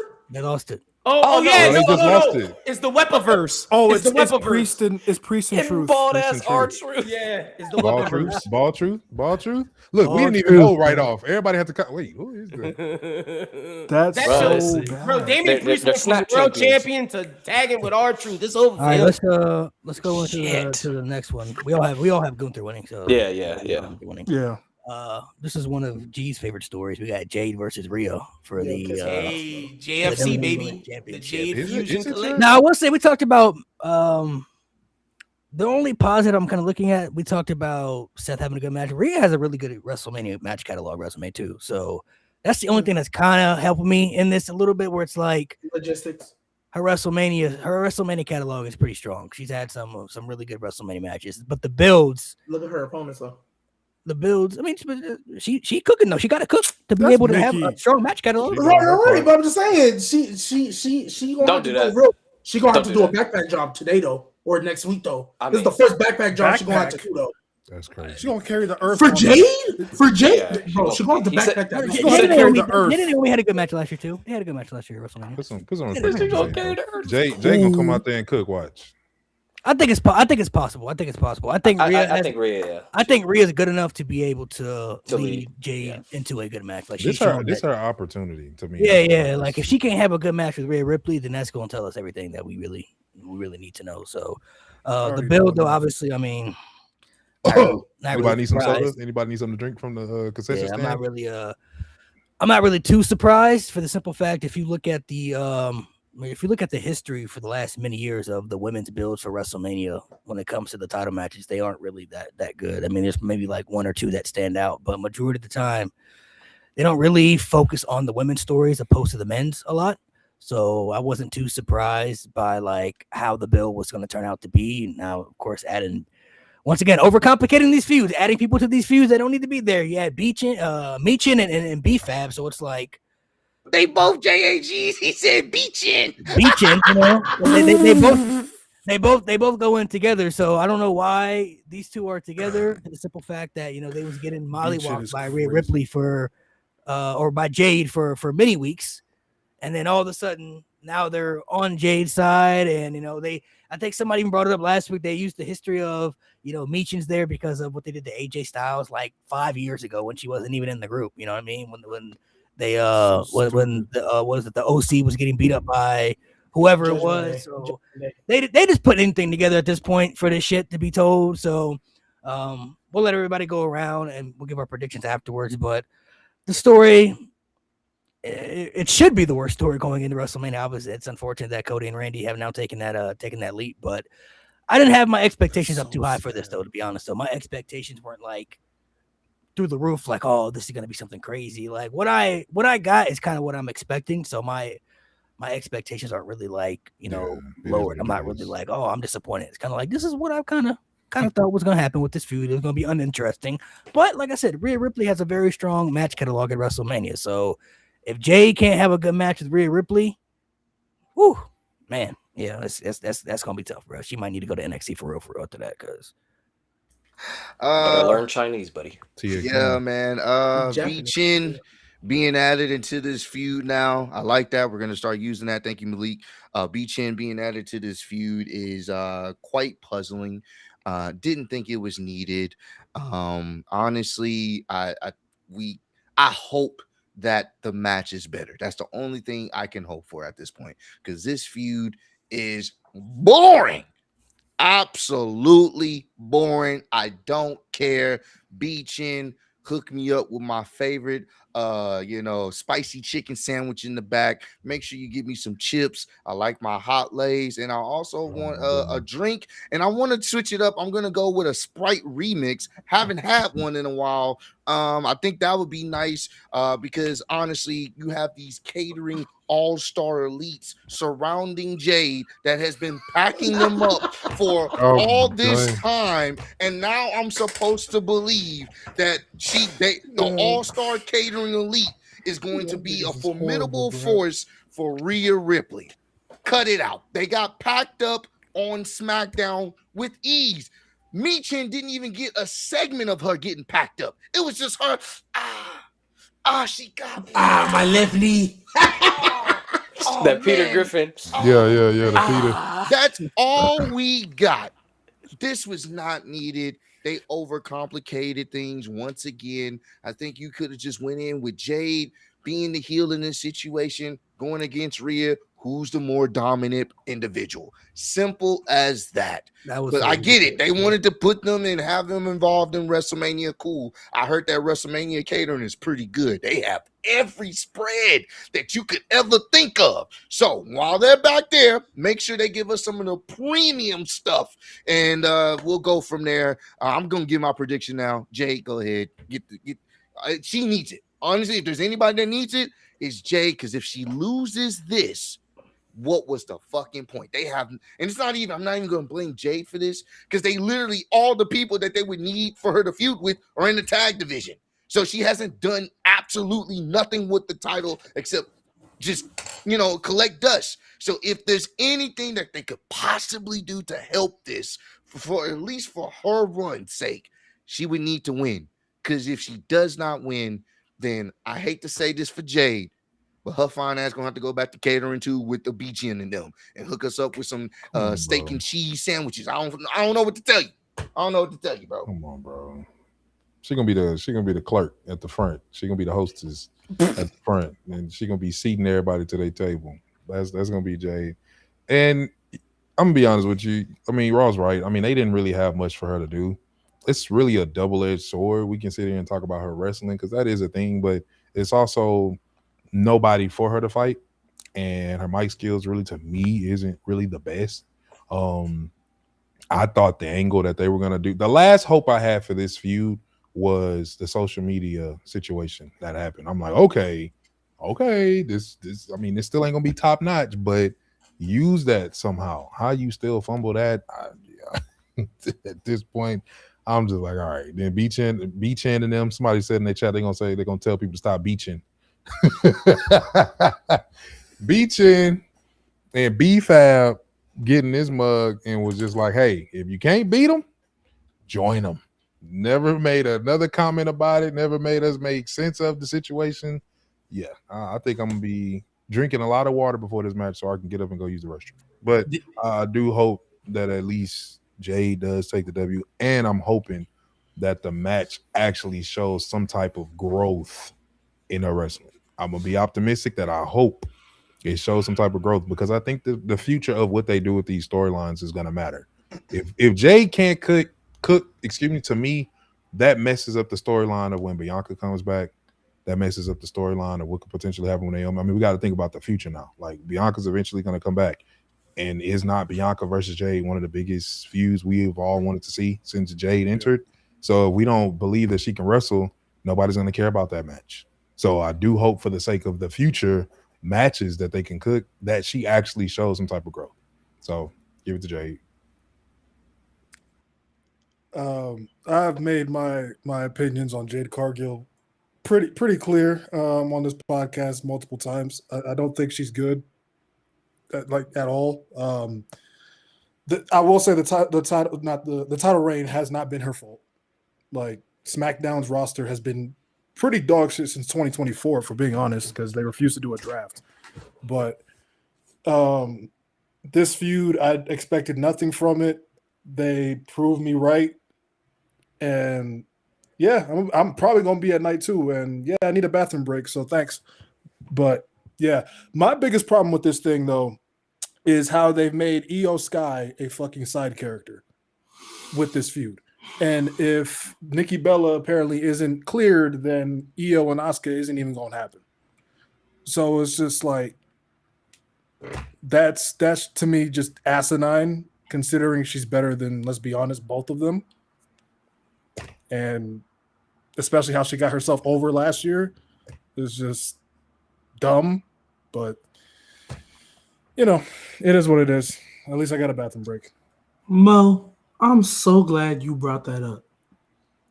So Jade Cargill needs her Jade Fusion Collective to beat Rhea Ripley, but last week beat Io Sky clean. Mind you, you know who hasn't beaten Io Sky clean ever a day in her life? Rhea fucking Ripley. I'm glad that I see the chat. I'm glad the Jade Fusion Collective has stuck. This is literally, like I said last week, a lose-lose situation. Either A, Jade Cargill needs the help of the Jade Fusion Collective to win. JFC Making Rhea look weak because you lost to the Jade Fusion Collective. JFC. Rhea 1v3s the Jade Fusion Collective, rendering that group useless. JFC. JFC. And at least if Rhea wins, there's a little bit more intrigue going into SmackDown. If Jade wins, what's she finna do for the next 3 months? Or I don't even know when Bianca get cleared. I thought Bianca was gonna be back at the Rumble, and she posted a video of her finger still looking. I don't blame Bianca. I wouldn't want nothing to do with none of this shit either. I don't blame her. I'm with you. I'm not gonna lie. You know what this reminds me of? Y'all remember when everybody was waiting on Chris Statlander to come back, so Jade Cargill was just beating people for nothing, just to wait for Jade Cargill, just to wait for Chris? I feel like that's what they're gonna do. And if Bianca's not ready, it'll be Naomi. If Bianca's not ready, it'll be Naomi. Because Bianca clearly got a long ways to go. I don't know what Jade does if she wins. That's the only problem. I don't know what Jade does if she wins. Because they're not going to tell an underdog story of B-Fab or Mi Chin winning that title. And if they do, no. Oh my God. Way to take your women's division back to the Divas era. Oh my God. That would be atrocious. Way to set them back 15 years. How long is Jordan Gracie going to be out? That's another one, bro. Jesus. Jordan Grace, I'm not going to lie. They don't care about her. They did her dirt. They treated her the same way. They did, and honestly, they did. I don't think they did. That was messed up. What they did. I don't think they did try for real. Like they just said, "Hey, you're new, sure." And that's another one where they had internet. They had internet beef, and they didn't use none of it. Like I don't get why they keep doing that. If you're gonna do the internet beef thing, use it. Like it makes no sense. Apparently, Rhea was genuinely upset, and they didn't want another Tiffany Stratton thing on their head. Which Rhea, get some Rhea, tough skin. I'm about to say, Rhea, you be all right, brother. Hey, because you talk, you mad? Everybody talk about you keep getting all these opportunities, and it's hurting your feelings. That's where you at though. What have you competed for at every WrestleMania you've been at?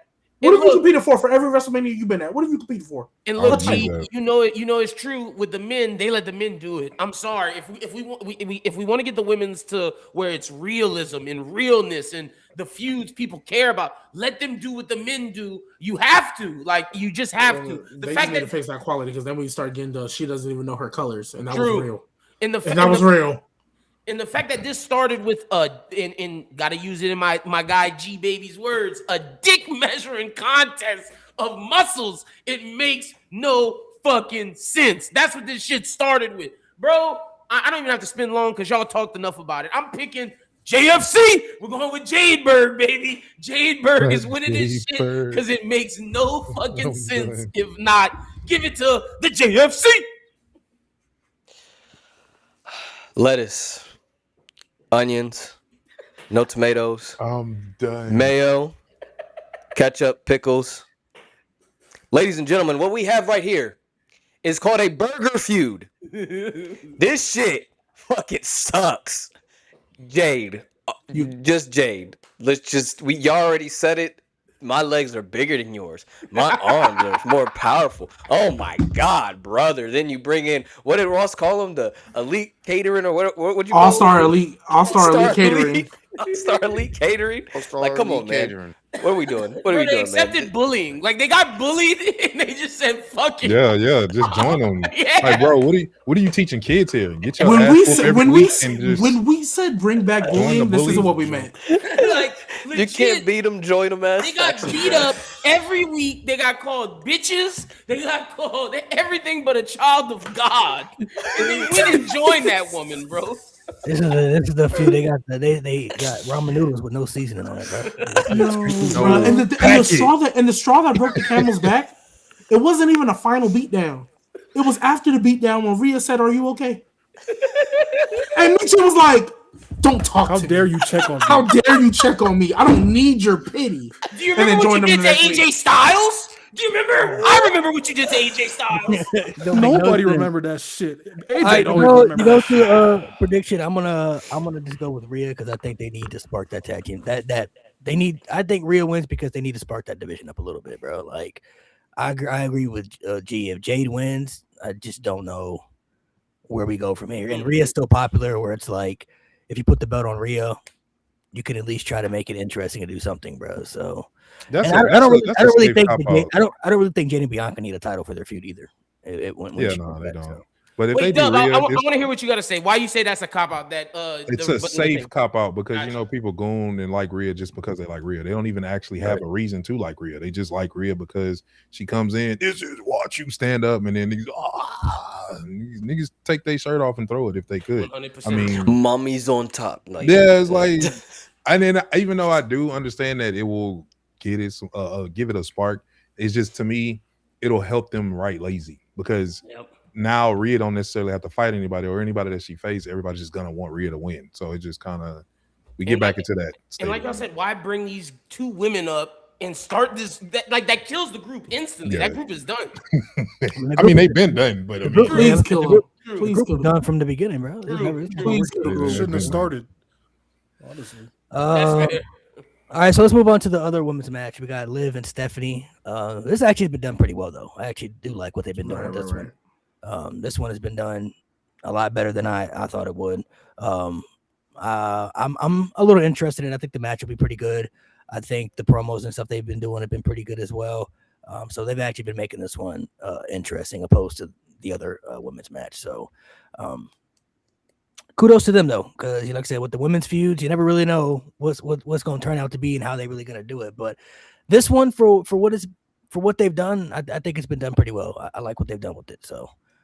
My prediction, though, I'm gonna stick with Stephanie because I think we're about to see the Judgment Day fully implode. I think everything about the group is about to dismember. Finn's already gone, and there ain't really much there left at this point. I mean, JD McDonough about to go back to catering because without Finn Balor, don't see him really doing much. He got that little WrestleMania ladder match, but don't really see him being utilized too much. If I'm being completely honest, I don't really see a spot for him where they're going to be used. And Raquel, I think, has shown she could be just great on her own. I don't think she really need to be with anybody. She's been shining a lot, actually. And then Roxanne, I think, is destined for good things as well. And then Dom, obviously, I think is going to be destined for good things. I actually think it's got to a point where I think people will kind of want to start cheering him. So they might have to consider, doing a little switch with him. But I don't see the Judgment Day being a thing much longer, if I'm being honest, without Finn there. I think they're kind of telling us, like, the group has pretty much ran its course. And I think they're pretty high on Stephanie, too. I think they kind of want to build her up more in the division, like she's one of our real top main event stars, in the division. So, and Liv is already solidified, like she's already got there. Like win lose, I don't think her spot's going to change anyway. So, I'll just say Stephanie for those reasons. Okay, I'm probably gonna go with most likely I'm gonna go with Liv to get the win here. Honestly, I've actually enjoyed how it's not. Outside of that first little interaction with Liv over here crying, I was like, not really rocking with this, but they picked it up, and every time they've seen each other, it's on site, and it's been stiff. It's been like you would think they legit got beef. That last one, I ain't gonna lie to you. Hey, Stephanie would have to see me outside that parking lot. Like, Facts, hey, bro. hold on. Wait, as I get my drink from catering from one of these bums back here. Hold on, we gonna have to run this fade because that shit was legit crazy. And we went to the Raw and seen that. Everybody in the arena was like, "Oh, damn, that shit was crazy." And I like that they've just been real stiff. It's real personal. I'm cool with it. It's simple. Sometimes you don't need extra stuff to make a feud you want to be invested in it. So that's why I like it. It's simple. They don't like each other. It's on site. I would most likely go with Liv to win here. Only because with Stephanie, even though I think she's a fantastic wrestler, they hadn't really had much for her to do. This is another situation, another champion where they hadn't really done much with her because, once again, mostly everybody is feuding in the damn tag division. So basically, she hasn't really been able to do much, and it's not her fault. It's just they hadn't really booked her in a situation where it's like, okay, she got multiple opponents. She's been feuding with Raquel, which we all know is the lackey to Liv. And hopefully, if they do give it to Liv, we can finally see some type of story be played with Liv and Raquel because they set it up, they teased it, it makes sense. I think that would be the next progression to go into this feud, and at least it'll give some type of potential fresh matchup. I'm willing to bet they'll probably run it back if Liv does win with Stephanie one more time, and then we can get, maybe a backlash, and then we end up getting maybe some type of program with Raquel, because I think they could do something there and it could work if they actually really gave it time, because the story is there. We all know the Judgment Day, it's on their last leg, so I think it makes sense. Give it to Liv, and then you can start building that up with Raquel wanting that title, looking at the title, with a little bit longer appreciation. Just don't add no fucking commentator to the mix and we'll be good. But nevertheless, yeah, that's what I'm going with. Yeah, no, I agree. I feel like you don't have her running around screaming how she's the best Royal Rumble winner, and just kind of like have her lose in a sense. And I don't know. I just feel like they want to push her and they want to push their storyline. I mean, you got her, Raquel. That's still there's a lot of unanswered questions behind the scenes with that. Dom's going to get packed up, right? So you're going to have her, Raquel, Roxanne just came back. So we still really haven't seen them interact for real, backstage like they normally do. So I would like to see, personally, Liv being the champ. Dom is supposed to be the leader, but he's really not the leader in the sense. Like, you got Liv kind of being the one that's the head. Raquel kind of, looking at her like, I haven't forgot what you did. You in my position, because that's supposed to be me in a sense. Like, I feel like you can kind of build that from there. And I think they're gonna go on and move Stephanie on to the next belt and keep her rocking. But yeah, no, people got meatballs on their head and all that. So I mean, this is one of those feuds where being simple worked. Just a few crash out moments, some heated back and forth. Like Ross was saying in the beginning, it was kind of scary. She was overly crying. I was with the emotional thing because I felt like she was feeling what Stephanie was saying, like a Telemundo episode, and it just kind of made her go into tears before she got real.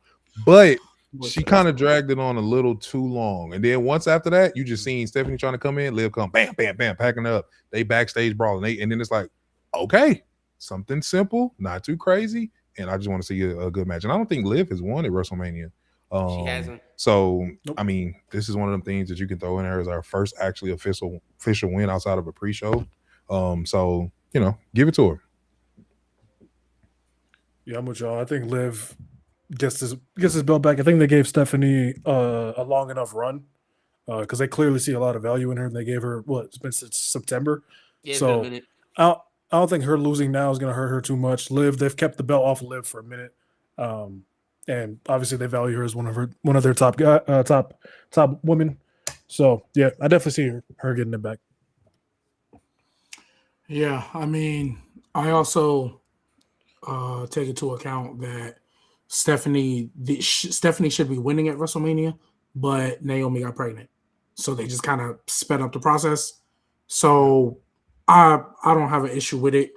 I think Liv is going to win because there's a lot more you can do with her as champion. The Raquel aspect, they already started teasing that Roxanne, because Finn is the one that brought her in, which I'm glad they finally acknowledged that, because they was just all buddy. And I was like, there was like a whole lot of dissension when Finn brought her in. Like, so I'm glad they're kind of getting back to that. There's just a lot more you can do with that at that point, and it's nothing against Stephanie, but I'm assuming the JFC is gonna retain, so Stephanie can just go get her belt over there. Yeah, like she can just go get that over there. Eventually, they're gonna move her to SmackDown because they have no choice. So for me, I think Liv is the best storyteller in the women's division. I think like what she does, telling stories. I'm not talking just in the ring, just the way that she tells these stories is some of the most entertaining to me. And the Raquel feud is there. I see the Diesel Shawn Michaels break up for them after Liv wins the championship because Raquel's gonna feel like that was her championship to win and Liv screwed her. So you could tell that story in the implosion of the Judgment Day and finally give Dom and Liv this edge and lead a run when obviously Liv will be more prevalent and more have more stuff to do than Lita did in that edge situation. I'm just giving an example because Liv just went on CVV and said her and Dominic aren't in anytime soon, and how she feels her and Dominic are the top couple, and how they could beat Seth and Becky, they could beat CM Punk and AJ. So she's asking for those matches. I could see, us seeing Liv and Dom with Liv Dom's as the wife champion. is real strong. She is so strong. Like they were kissing and hugging on each other the last week. I was like, hell no, bro, hell no. But yeah, I got Liv winning. I'm gonna go Liv too. I think from what I've seen, this has been out of the 4 world title feuds we're going to talk about. This one has been the best in my opinion. I think it's because it's just been simple. They've left unnecessary outsiders out of it. Like obviously, Liv is in the Judgment Day, so you're going to have involvement from Raquel and Roxanne and Dom, but it's made sense. They haven't brought in like just some random women from Sabrina Carpenter. Yeah, Sabrina Carpenter or just anybody. Like they haven't brought in outsiders or just random women from the division to try to make this, better or more appealing. They've kept it simple. Like Ross said, it's been on site. So I got Liv. I think that again, like y'all said, I think you can tell the Judgment Day story with Liv kind of being now the top dog in Judgment Day because she's the only one with the world title. Dom loses to the Demon, hopefully.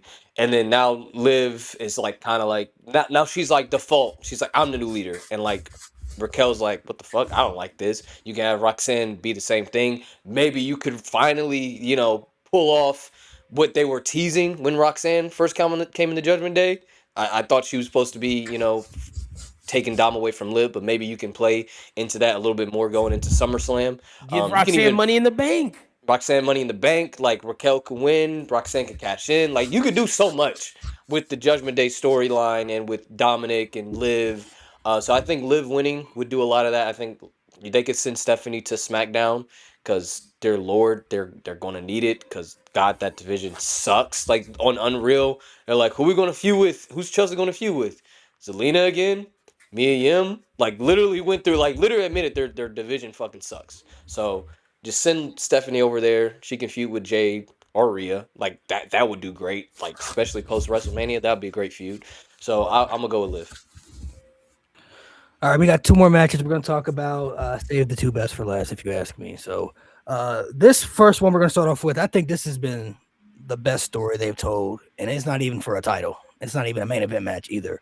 And it's been so simple. They've done it so well. Brock and Oba. Don't really know how much people really liked it in the beginning. Like his first when it was announced, like how people felt about it. And I still think there's some people who are kind of iffy about it because they're not exactly sure what's going to happen. And I think that's a good and a bad thing though, because it's kind of like, all right, it's kind of unpredictable, but it's like there's only one decision that should be made in this match, if you ask me, and it should be the right decision. But it keeps that suspense of we don't really know if it's going to go that way. But I think this has been the best build they've had going into Mania with the most hype. Like they've done the bare minimum, but they haven't had to do too much for it to work. Oba's already been massively over since coming up to the main roster, and he hasn't even been on the main roster that long. And then Brock's presence obviously is going to be a big thing. But I mean, when he powerbombed Lesnar and he put his foot over his chest, that instantly was like, oh shit! Like you never see that happen to Brock Lesnar. Rarely happen, right? And then the next week he clotheslined Brock over the top. You're like, oh shit! Then Brock comes out with this gear on, and like, oh, they getting ready to scrap for real. So they have done it so well to make it feel like a big fight feel. My only setbacks is when Brock, usually over the last few years, when he faces these opposing threats, the matches don't really turn out to be what we want it to be, and then he always wins. And that's what I'm kind of struggling with. Is like we've seen this with Braun Strowman, we saw it with Samoa Joe, we saw it with Omos, like all these people who were like opposing threats over Brock Lesnar.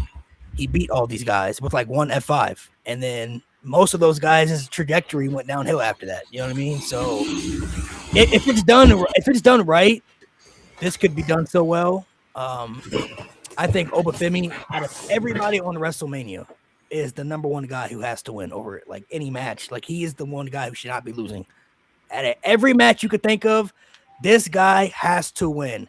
This is a guy we're talking about that not only could be a future WrestleMania main event or future world champion, he could be the face of the company, if we're being honest. Like this could be the guy you could build and center around the entire WWE. He has the impact. He has everything you could ask for. If we're really talking about building top guys for the future, he is one of them. And if he does not beat Brock Lesnar, I just feel like we're going backwards. Yes, of course, I know some people can say, well, you can still lose and still you're strong. Yes, but in this case, I feel like this is not the case we're talking about with this. Obafemi winning does so much. Him losing does nothing for anybody. A Brock Lesnar win over Obafemi doesn't do anything. So, my mic working? Yeah, you went for a swim for a little bit. When you start talking about anything Brock positive, your mic just went down. I think the mic was saying the mic knows. The mic knows. The mic knows. Even the mic knows. The mic knows. But you good. Mike don't want to hear that. I just feel like with this situation, Brock Lesnar winning doesn't do anything for anybody. Like he's already a made man. You know what I'm saying? Like a win or a loss, nobody's gonna look at him any different. You know what I mean? He's still gonna be the same guy.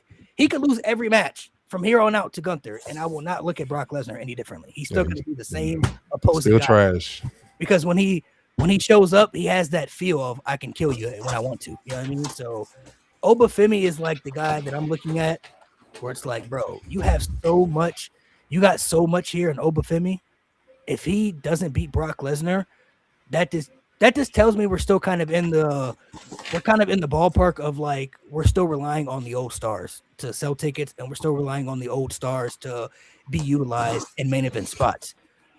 These guys, you know, these Brock Lesnar's, these Roman Reigns, Cody, like these guys are cool, but like they're not gonna be around forever. You know what I mean? Like eventually you got to build towards the future. Like you have to build towards the future. And I don't think Obafemi is a guy that you need to build up long term. He's ready now. I'm looking at him now. I'm like, bro, you could do this with him now, and I would believe it. He could beat somebody like Brock Lesnar, and you can convince me that he is a guy that I can look at and say, yeah, he could do that. I'm buying into it. Like he is ready now. I don't feel like you have to wait and overcomplicate things. When Brock Lesnar first came in, they fed him Hulk Hogan, they fed him The Undertaker, they fed him Kurt Angle, they fed him The Rock. Like they gave him everybody from the jump to solidify him, bro. Like they gave him everybody. Now you opening old wounds. All right. No, I'm just talking like what they did.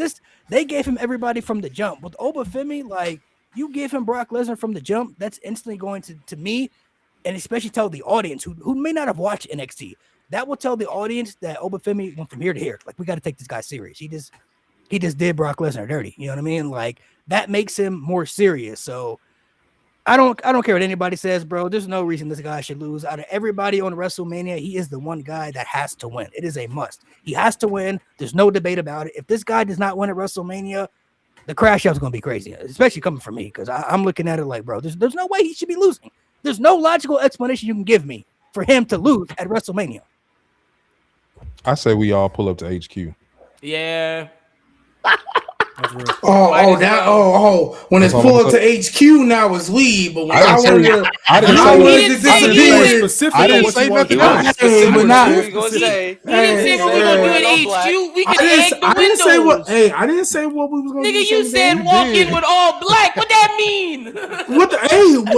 I said we can dress. Hey, we dress like it's a funeral. It's a themed event. That's all I said. A funeral, nigga. I said dress in all black as the if feds, it was a the funeral. feds listen, bro. Doug said he was going egg HQ. That's what I thought.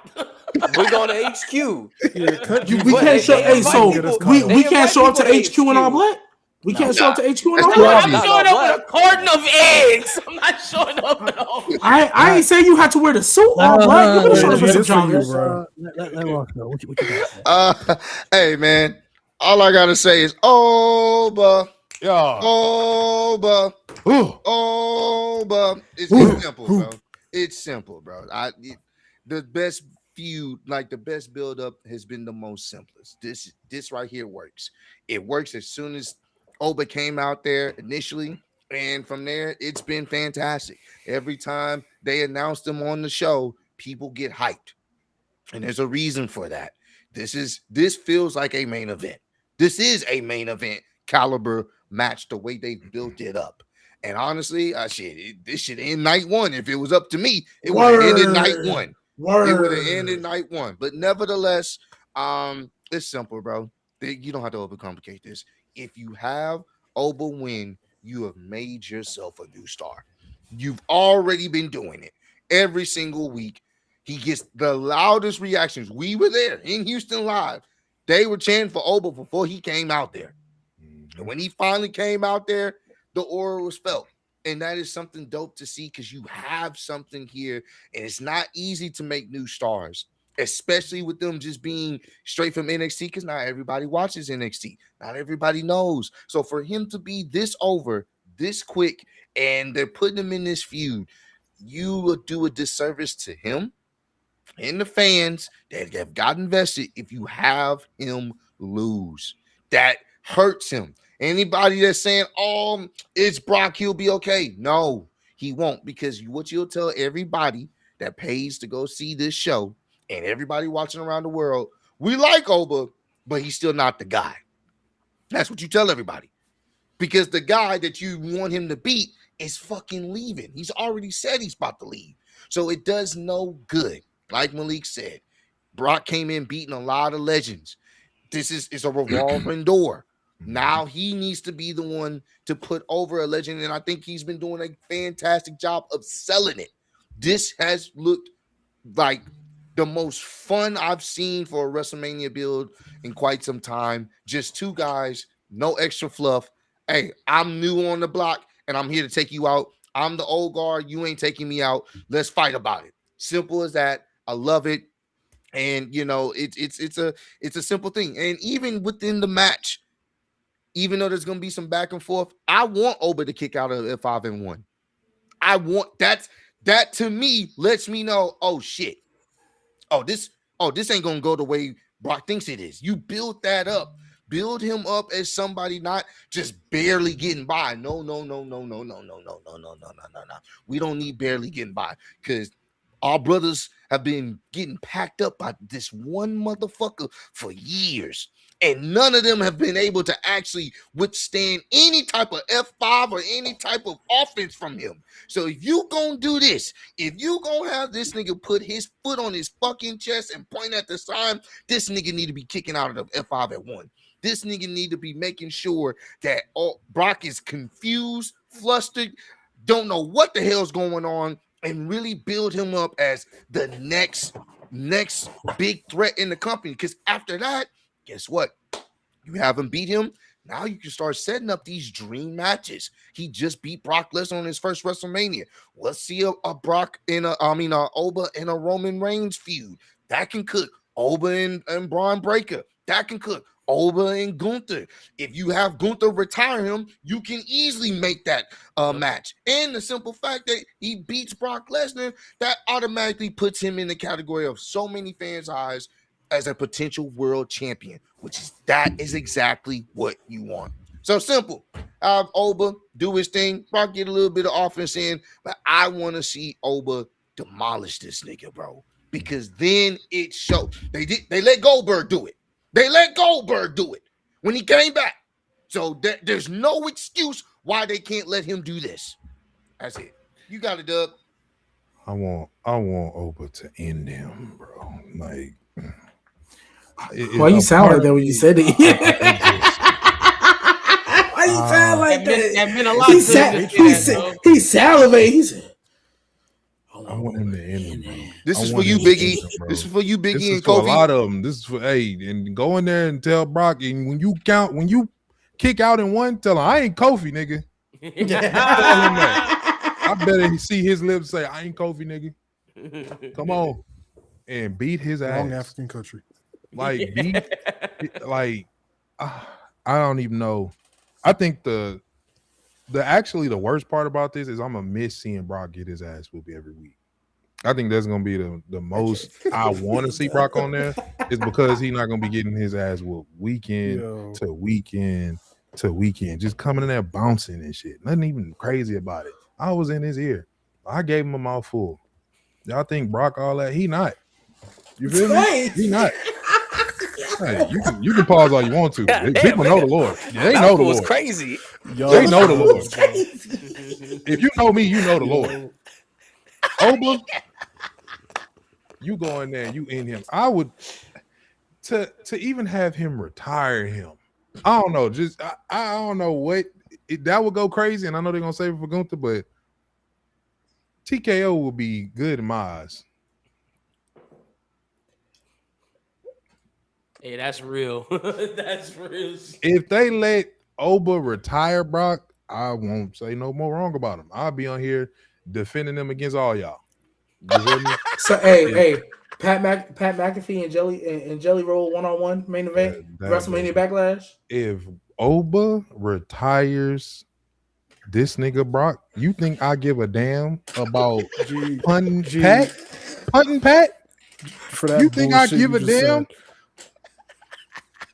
Don't give a damn. That Bro, I bullshit could you care just less. said. I could care less. He said Brock gotta go. Brock gotta go, bro. Y'all niggas can't sit here and tell me y'all ain't live seeing all of us. Oh no, get yeah, our for ass sure. whooped By Brock, that's a fact. every time we saw a belt. Nigga about to get an ass whooping at home and Brock theme music hit. He won all the belts from all of us. From niggas, yeah, that's a Bro, come on now. If Just we gonna us. let a little Pat story, I'll deal with a little Pat story for one WrestleMania to get Brock out of here. Hey, Brock, look at all them black people winning titles. He's like, something just don't look right about that. Yeah, let me show up to work. Let me show up to work. They created a nigga in the lab to make sure we don't win championships. That's so. Hey, but I will say this: I got to give Brock his credit for this fact. So Oba was helping his daughter with the shot put, and like Oba like did some stuff with his daughter. So he really, I think he gonna put him over big, like 100%. That sounds cool and all. I But think I'm about to say that's cool. shot put. I can see That's shot cool. put. I was about to say, I can show you how to do a spin. Right. You know what I mean? I feel you. I'm just saying. You know what I mean? I can show you. You know what I mean? I can show you how to do this spin. You know what I Bro, mean? we can all learn. I can YouTube how to shot put coach right now and do more than what Brock did. Just hire me. I do it for free. But not like but Ross was saying, like, all seriousness, like they've found a way to make this look like they really don't like each other in real life. Like when we were there live, bro, it looked like these niggas really just wanted to kill each other. Like it looked like it's really up, and they don't need much. They don't need to do much. Two brutes going at it, and I just hope they do it right. You don't do this right, I'm all elite. But yeah, Get the graphic. I don't know. This might for me because this opening night too. If they don't do this right, bro, it's gonna kill the move for me in so many ways. and we gonna be we're live with bro. people there And at a come on. There's a reason they right, chose right. this match to be the ESPN match. Like, honestly, like it says a lot. Like, this should honestly, the main event should be this is night 2, and I'm giving Liv and Stephanie night 1. Like, but they chose this for ESPN because it's that important of a match. And I don't think you choose this for ESPN not to have Oba win, to be like, hey, world, this is our new guy. Nigga, I'm sitting in all the homies. Face, Gig? All the homies that don't even watch wrestling no more. I'm sitting in all the Stephanie is homies. not main eventing over Roman Reigns and CM Punk. Look, bro, I'm just saying it. Those are the best 2 build feuds. They are. No, that's just giving the woman a here nigga damn. That's Nah, I'm not. I swear. Over Roman Reigns and CM Punk. Over Roman Reigns and CM Punk. Yeah, I'm sure. You I'm old? not trying to hear that from G. I'm not trying to hear that from G because Why? you were the Tell him same what one feud that he picked said. AJ and Becky to Yep. be the main event of WrestleMania. No. Stop. Nasty I didn't say they should be. I said because of their star power alone, if you're going to give a woman a main event, it would be them because of star power alone. No. See, because we're not gonna misquote me. The IC title, fine. I was with y'all on that, but I said just off a name power off a star power alone, if any woman was gonna get the main event, it would be them two. But you're right. For the IC title, I was like, I'm with y'all on that. Fuck out of here with that shit. Off of star power, who's a bigger name than Becky? And who's a bigger name than AJ Lee? Rhea? Okay, but Rhea's with Jade, and that's atrocious with the Jade Fusion Collective. I said based on the feud, WrestlePalooza main event, bro. That's why I said off of star power, AJ and Becky is a bigger star name power Mo, you know than what I'm Jade and hearing? Rhea. It is. Then Jade, that's why I said. He said 8. Thank you, Dominic. Mo misquoted me. It's Thank still you. bullshit. Misquote, correct quote, bullshit. I don't. No. I didn't say it should be a main event. I said it should be. If we're going to give a woman a main event, they would get it before anyone else. That's what I said. Not that they should be the main event. I said they would get it before any other woman. That's what I said. Don't misquote me, Mo. Go ahead, bro. Give your protection, bro. I still hate you. And you know what you did on Tuesday. Yeah, you deserve to be fired. I ain't missing no word. You should have been fired. Absolutely. Donnie made the right decision. After I dog walk continue. Donnie, I get fired. You know Yeah, what? absolutely. Hey, bro, That's let's what you not did. let's all stay a brotherhood right now because we talking about for this match. Right. Just Just for the segment. Lock You in, right. bro. Lock in. Yeah, Right. You see how Oprah brings us together? Bro, come on, man. Come on, man. Right. You right. But No, yeah, sorry, you were TKO, take notes. This is how you take something simple and don't fuck it up. Like, just take that note. But yeah, like y'all said, like Oba losing makes zero. I think that would be the worst booking decision if he was to lose on this WrestleMania. That there's nothing worse than that to me on this card. Oba, to me, I look at somebody that can get like the Brock Lesnar push, ironically, like come in and immediately. Like I would not flinch if he won the World Heavyweight Championship at SummerSlam. Deadass. I wouldn't even Win flinch it on the Raw after Mania. Fact. Genuinely, that's He how went on a Raw much I'm after just Mania. like fuck it at this point. You put him in two matches. Obafemi. Yeah. Obafemi right has after. no reason to lose this match. None. If Brock Lesnar wins, it's just gonna fuel what I've been saying for months on this podcast, that he's the most overrated WWE superstar of all time, and he's been a nuisance for years. Bro, what's your name again? Mo. Mo to the hey, you the homie, bro. His nickname on the show was his nickname on the show was Mo Diddy. His nickname on the show was Mo Diddy. Your nickname is You know what I mean? Damn, you Hey, dry hating, G. You dry Hey, hating, Nasdaq. G. You know what I mean? G, You know what I hey, mean? Nate, G, that dude that when you're in the club and your homie flirting well and he comes Nah, just throw some salt in the game. First That's off, crazy, Yep. man. you would Yeah, never yeah, catch my me in the close- club because I am very much engaged. I would Oh, never true, be in the club. true. Hey, I would never be in the club. Congratulations. I would never. You would never Mo catch Diddy me is on not that. my Back in the day, We're not back in doing the this. I'm back in the day, Back in the yeah. day. She must be watching the Used to get stream. down. She must be watching the stream. He said back in the day. I don't know. I ain't that old. Hold on. I ain't that She old. watched. Hey, I know the play. Yeah. Hey, We've been locked in since COVID. You know what I mean? But So I don't know where G's gonna go because G's been known to be Hulk Hoganish on this show. So Yeah. G Hogan. they say I'm Hulk Hoganish because I forgot Michael Tarver's name in the Nexus. My bad. No, that's where it what- started. That's where it started. That was not the start. That's where it started. Bianca? That is not What's the start? You wanted- What's you Remember he was wanted calling the black Samoa dude, Joe to he be said those guys. swerved. That's why. Oh, you said those guys? Oh, because I wanted wanted Samoa Joe to be Swerve. Because I'm a That's what Samoa it Joe started. guy. My whole thing is Samoa Joe should never lose. Samoa Joe should have like And a you wanted Hangman 5-year to title cause- reign. You wanted a white man to screw I over. forget. a black man. It That's was exactly what you it wanted. was What's that? Those guys, Malik. Yeah, I can't remember what I was talking about, but he was like those guys. Those guys. He said, It's "Talk okay, about name. those guys, Willie." Anyways, Like the black guy or whatever. bro, that's what I said about Marco Tarver. I don't remember his See, name. See, this is what Brock wanted. All right, come on. I forgot. Let's bring it back in, bro. He But, loves this. But if we look at it, just if we take a look back at history, look at all the people and where they went after they lost to Brock, and then look at everybody who beat Brock and look at where they went. If you just look at that, it would. I'm gonna take it a step. I know I said this about another booking decision a while ago, but this right here because they're doing it. If Brock if Brock beats Obafemi, that'll be worse than Hell in a Cell 2019. That'll be worse than Goldberg squashing the Fiend.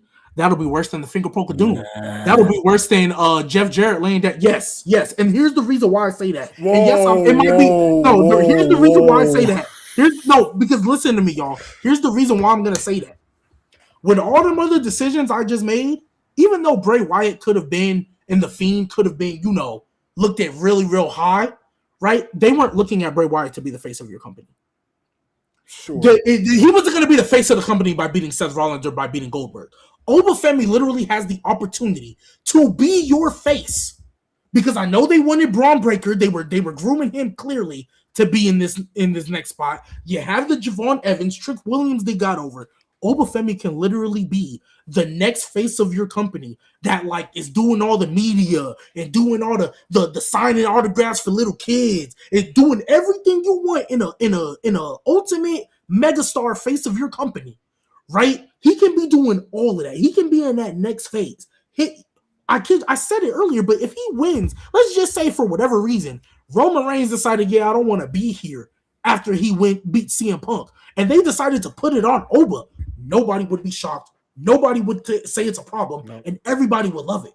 And then Ross was kind of getting into it too. The matches you can do after he wins, a Gunther versus Oba match can main event any Mania. Come on, that you want. Say less. Facts. A Gunther, imagine an Oba versus Cody, or Oba versus Randy, or Oba versus whoever, the Oba versus Roman himself. Like, there's so many things you can do, and you don't understand how believable he would be and how over he would be in every single one of those situations. I genuinely can't think of a single match Obafemi could have after beating Brock Lesnar where everybody would be like, I don't know if I want you to win. The only one maybe is Roman Reigns. Maybe, and that's because we know how people get for Roman. But that's it. If he goes against Punk, yeah, Punk, you good. Cody, you don't need it. You straight. There's not a soul on this planet that wouldn't take over everybody. Braun, and it starts here. But if he loses to Brock Lesnar, he ain't even better than the Big Show, bro. That's how people gonna look at him. That's how people are gonna look at him. That's how boom or bust this match is for Obafemi. If he loses, he ain't better than the Big Show. He ain't better than Mark Henry. He damn near pushing when Braun Strowman was losing to everybody. When Braun Strowman was losing to everybody, that's the territory. But if he win, this might be the fastest rising star you've had since Brock Lesnar. Literally since Brock Lesnar. This can literally be, and the only reason Brock Lesnar wasn't big is because he left. Oba ain't going nowhere. He ain't going to no shot play Olympics to be gone for 5 years. He ain't doing none of that. Yeah, bro, this is boomer bust. If he loses, this will be the worst decision because the ramification, Obafemi will never be able to recover from that. I don't care what titles he win. I don't care what feuds he's in. He will never be able to recover from the fact that he lost to Brock Lesnar at WrestleMania. We won't be able to recover from the fact. Like, bro, there's so much. Bro, I think us as an alliance would have to stand up and just boycott somehow. The show? At this point, hell no, bro. You done let this nigga come up here beat 2 grown-ass Viking Raiders at the same time? Yeah, at the same time. Which I still didn't even agree with. But you let him do all that and then you lead them up. Come on, bro. They watch all our reviews, bro. They putting this on TV. They putting this in their document. They watch all of it. They know black people are riding for Oba. That's a fact. And either they gonna do it right, or we're doing way wrong. Yeah.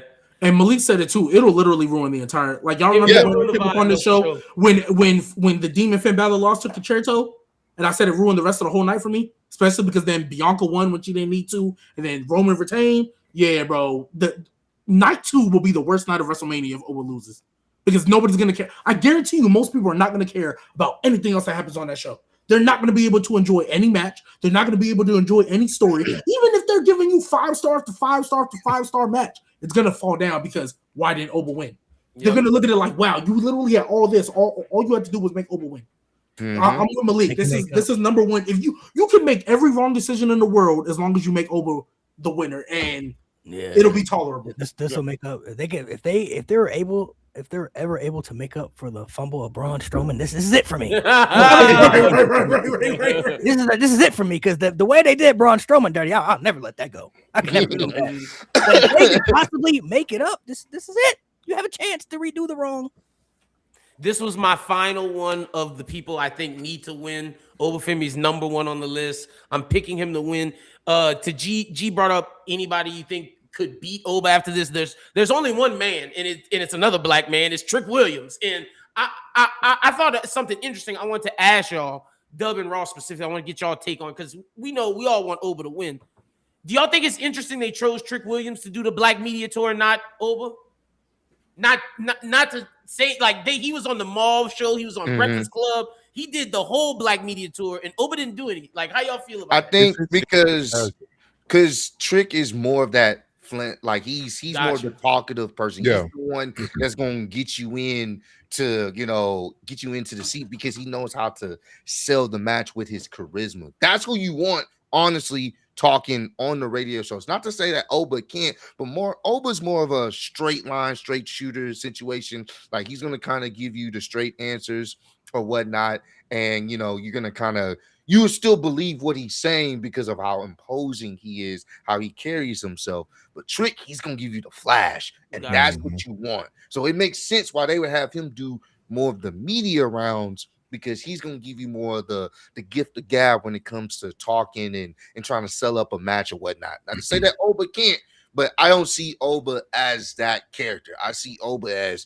like he was in NXT. Serious. Yeah. Hey, bro, I'm gonna beat Gotcha. you up. I get that you think you can take me, and that's cool. I appreciate that. I like that.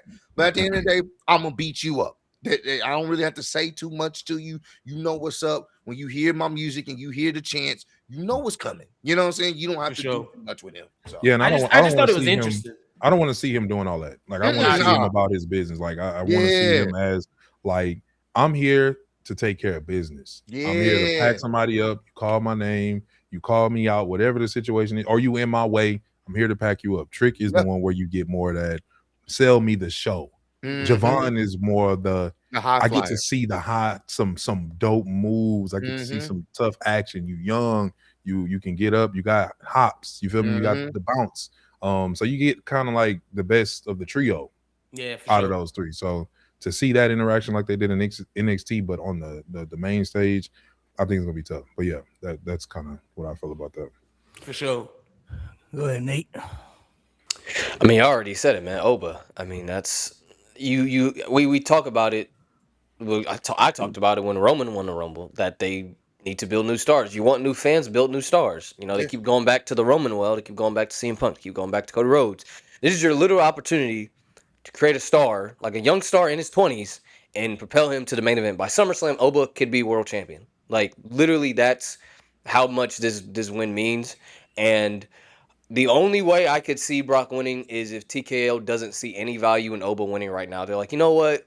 Nah, it's got to be Brock because we see more value in him right now. We don't believe in Oba right now. That's the only reason. But I think even TKO could see, like, Oba's over as hell, and, like, they might need to see, like, some merch numbers or something, but I'm sure his merch numbers are very well right now. So, like, to me, there's really no reason why he wouldn't win. Like, he literally checks all the boxes on the business side and on the creative side. I think Brock winning would literally set this company back like 10 years. Like now you got to find someone else. Now you got to build someone else up. Like you have it right here. Let's just get it over with. But to your point, Nate, I'm sorry, no, just last thing. If TKO can't see the star that Obafemi is, all of them need to be fired and never work. Facts. They don't need to work in the Like, rest. I don't know how you watch your week to week shows and see his reactions and mind you, this is from an NXT that, in fairness, nobody watches. True. Like a good amount of people still don't watch. And off rip, his debut, everybody's screaming Oba as he's doing his entrance. That's off in Saudi Arabia, might add you. To me, let's so good, bro. To me, that's what makes Trick, Oba, and Javon that different, man. They first three that's come from NXT where people are riding with them, and Oba's at the top of that list. It's a short amount of people that get that opportunity, like where you get a wrestler that pulls that much aura. I think, and just to put in perspective before we get into the next topic, the fact that us being live, you know who's gonna get the loudest pops. Rhea's get the loudest pops. CM Punk get the loudest pops. Roman gets the loudest pops, and Oba gets the loudest pops. That is not easy to do at all, especially in a space where people's attention span is super short now. So if you able to get somebody, a group of 10,000 people, every arena you go to, and they're chanting your name before you even get out there, like they do with Roman, like they do with CM Punk. Anytime they show you on the screen, it's a loud pop. Anytime the lights go out, they get anticipate like the Undertaker. You have it. You don't have to do nothing else except just book it the way it needs to be booked. Oba is that character. Even to when he had the match with Cody Rhodes at Saturday Night's Main Event. Yeah. That shit was good. And Yep. you let him go in with the top guy in your company. And I'm not even gonna lie to you, it looked like, honestly, hey, Cody getting his ass whooped. And it's believable. And no one had a problem with it because it looked right. You have something, and they can revisit that. But you got to put them in that same category that Cody got. Because Cody beat Brock. On that revenge tour, on that tour, making his way back to WrestleMania 40, Cody got some wins over Brock. So if everybody that's beating him, they benefited. He needs to be in that same category. So they know what to do. Yeah, there's two guys we're talking about for the future that they can't mess up. One of them's Oba, the other's Braun Breaker, bro. Yeah. Easy layups, bro. Like if you're talking about two guys that could be your top future stars, it's so easy to do. And I'm starting to put Trick in there too, bro. I'm sorry. The way that Trick can just talk in the charisma, we haven't seen that since Rock, like truly since Rock. That's true. And you can mess his character up easy if you don't make him match his in-ring skill and wins with the way he talks. Don't just have him be a talker and then keep losing. So, that's why I said he got to beat Sami. You can't be Mr. Shit Talk and lose to the gingerbread man. You call him like to me, that's like you can't call someone something like that and lose. You can't, because then you're the man that lost to the gingerbread man. Yeah, you lose to Sami. Yeah, you lose to Sami Hogan. That's right. The limits, the pepper steppers don't hit the same. That's like true, don't hit the same. That's true. All right, and then we got the main event. We got Roman Reigns, CM Punk for the World Heavyweight Championship. I'm interested to see how y'all feel about this. I think there's so many back and forths of what could happen, what couldn't happen, what people think is right. I will say the feud has been cool. I was kind of expecting a little bit more myself. I kind of feel like they took a little bit of a back step a little bit. It started off really good with Roman saying that he hates Punk and that's why he's facing him. I'm like, yeah, this is getting good. Then Punk comes back, says, I'm going to bury you next to your father. I'm like, shit, this is crazy. And then it kind of it didn't really kind of feel the same after that. Like Roman Reigns called Punk old and then Punk like got all offensive by that. I'm like, that's it. Like that's your comeback after he says he's going to bury you next to your pops, bro. You old? I felt we needed more after that, man. Like we needed some more after that. The little brawls they had was cool. The best thing they've done all build to me was that CM Punk promo on Raw. That was the best thing that build has had all, and Roman wasn't even there for it. So whatever they got after that is still to be determined. But I feel it's obviously big enough to be in the main event. It's the two of the biggest stars in the company, so it has that feel to it. I personally don't think there's really a wrong choice as far as who wins. I mean, you could go either way. I'm fine with either one winning. Punk has things you could do with him. Roman winning. I actually just saw an interview with him that he did today, where he said he said out of his own mouth he ain't got no plans to retire anytime soon. So it sounds like he's gonna be around for a bit. So we'll give our predictions afterwards. Let's talk about the story. Let's see how everybody feels about the build going into it, and then we'll all give our predictions, because I think people have kind of been. This has been the most 50-50 build going in for it to me, where it's like there were moments where I felt Punk was going to win, then they brought me back to making Roman. So I think everybody's still kind of in the 50-50 spot, but the build has been cool. Hasn't been Cody and Randy bad, you know what I'm saying? But I was kind of expecting more out of this. I thought, like, you have two of the best storytellers in the company. I just felt that there was going to be like more feel to like excitement to me, at least. So that's just kind of how I feel. It's not like a bad build. I just felt like this would be the most exciting build going into Mania, and I don't feel like it has that feel. It just feels like, oh, it's a cool build. Was kind of expecting more out of it. Kind of similar sentiments. I mean, it started off fire. Those first few interactions, I was like, okay, all right. Oh, we're here. You just told the nigga you gonna bury you next to his dead pops. Hey, I gotta shoot you before the show leaves. Like, what we talking about? What? Wrestling match titles? That don't mean nothing no more. Catering, move off the way. I'm about to shoot this nigga, okay? Anywho, but once after that, it kind of dipped with the whole, you're old. And he's like, wait, I'm old? How dare you? I was like, it kind of lost its steam there. The physical interactions have been good. I did like what they were doing with the Usos. They kind of dropped that, which I get it, But there was an interesting story that they were doing with the Usos and him trying to play the mind games and get Jay riled up because he knows, and then Jay trying to insert himself in this situation and Jimmy trying to be the middleman. Something that we've seen with the whole bloodline stuff. They kind of like pushed that to the side and just kind of brought it back to Roman and Punk. And that last promo, that was really good. Even though I wish Roman was there, that last promo was really good, and it kind of brought the hype right back to where it needed to be. So I do feel like it dipped in the sense of just kind of what they were having issues with, because it's kind of hard to go anywhere below "I'm gonna bury you next to your dad." Like saying something like that would, in any other situation outside of wrestling, you're probably dead or in the hospital. It's one of the two things. So when you go to that extreme of disrespect, now I'm thinking, okay, at this point it's on site. We gotta elevate it, but it's like they kind of took a back seat, and then the whole TKO situation and CM Punk bringing that up, it kind of built it back up just a little bit. But ultimately, I still think the match is gonna be must see though. I think this is gonna be I think it's still worthy of night 2.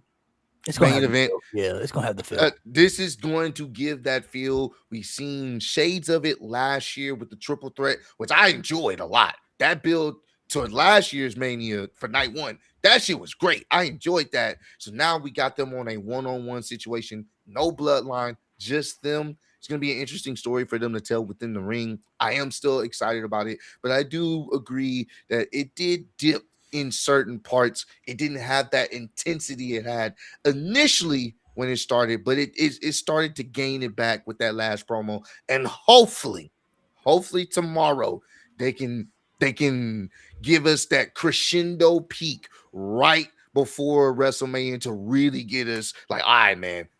I can't wait. I can't wait for Sunday. Sunday need to hurry up. So yeah, the only thing about Roman is, before you go, Doug, the only thing about Roman is he's not bad on the mic anymore, but he's not CM Punk level. So it's like, I feel like every shot he takes, Punk is gonna have like, he's gonna be ready for anything. And that's the part that sucks. It's like Roman could even be like, I think Punk's even talked about relationships that he, like in documentaries, that he didn't have the best relationship with his parents, and he could be like, well, at least I had a father. You know what I mean? Like growing up, like you didn't have a dad. You know what I mean? Like he could even throw something like, He didn't step up to the plate, man. he could say something like that. He could say something like that, but I feel like Punk would just come back with something even crazier, where it's just like, but it's like Roman's a shotgun. CM Punk's like a SMG. You know what I'm saying? Like they both are. It's both a killer, but it just depends on who's hitting or who's willing to hit. Because Roman could have said plenty of other things outside. Oh yeah, he definitely could have said. Like I said, he could have said what I'd have said. It's like, but you roll that and it's just like, I don't know. But the same thing like y'all was saying. So I'm not gonna regurgitate that. I mean, this is literally the same. This I'm not gonna lie. I felt like tickets were bought when this segment came on. Like when this segment first came on, I think people said, "Yep, I'm going to WrestleMania." And then the next week, it confirmed your purchase from last week. Oh yeah, I'm really going. Oh babe, actually upgrade the seats. And then after that, it just kind of went like, "Oh, we got them, boys. Got a few more thousand tickets. Let's mellow this out a little bit." Roman, go ahead, hit the yacht a day or two, and we're just gonna kind of ride it from there. And then we're gonna come back and have you guys kind of pack each other up through a table, just kind of keep that ride and just kind of make you. But it did kind of lose steam to me. I'm interested in this match not only because of who's in it, but solely because who wins and who do they lose it to next? Because we know this was a Braun Breaker kind of moment to me, right? Versus CM Punk. So the fact that you brought Roman back, I'm thinking about his comments on the podcasts and interviews he's been on about, man, it's like, I feel like I shouldn't have to come back as much. You guys should be carrying the story along without me having to be there. And then again, I have to think about things in Roman's perspective too, playing devil's advocate. I wouldn't want to be on a show every week either with this kind of writing and booking that creator doing. Like, it literally kills my character. People like Roman low key, whether we hate it or not, because he's not there a lot. When Roman was getting his shoes taken every week last year, I'm like, brother, come on, bro. You ain't no OTC of mine would be getting his shoes taken every week. And then you coming in doing the same thing, getting packed up by the same person. Now a tribal thief is on the loose. It would. I'm like, it kills characters to me. What creative do sometimes. So I'm mad that Roman be away, but I'm also glad that he be away because it's like you got to have something that's making sense for your top star to be there consistently. Now, do they have some stuff now? Braun Breaker coming back. You got this CM Punk for you because I don't think this should just be a one-off. I mean, it's so many things. I mean, even what they got going on SmackDown, like with Solo walking up on Jacob, and then you seeing that little situation that they have in there. It's like they're kind of trying to drop some little, breadcrumbs about what they could potentially do. But other than that, man, it's like I'm interested to see who loses, who puts who over next, depending on who wins the belt. Is Roman taking the belt because they trying to put butts in seats? Is he going to be there regularly? There's so many questions that we don't have. But yeah, that's kind of my I feel like it lost steam. But to me, it's just so open ended because it just depends on what is the direction of creative in the next couple of months. Mo, how you feeling about Can I go? I gotta leave soon because go ahead. Dynasty is about to start.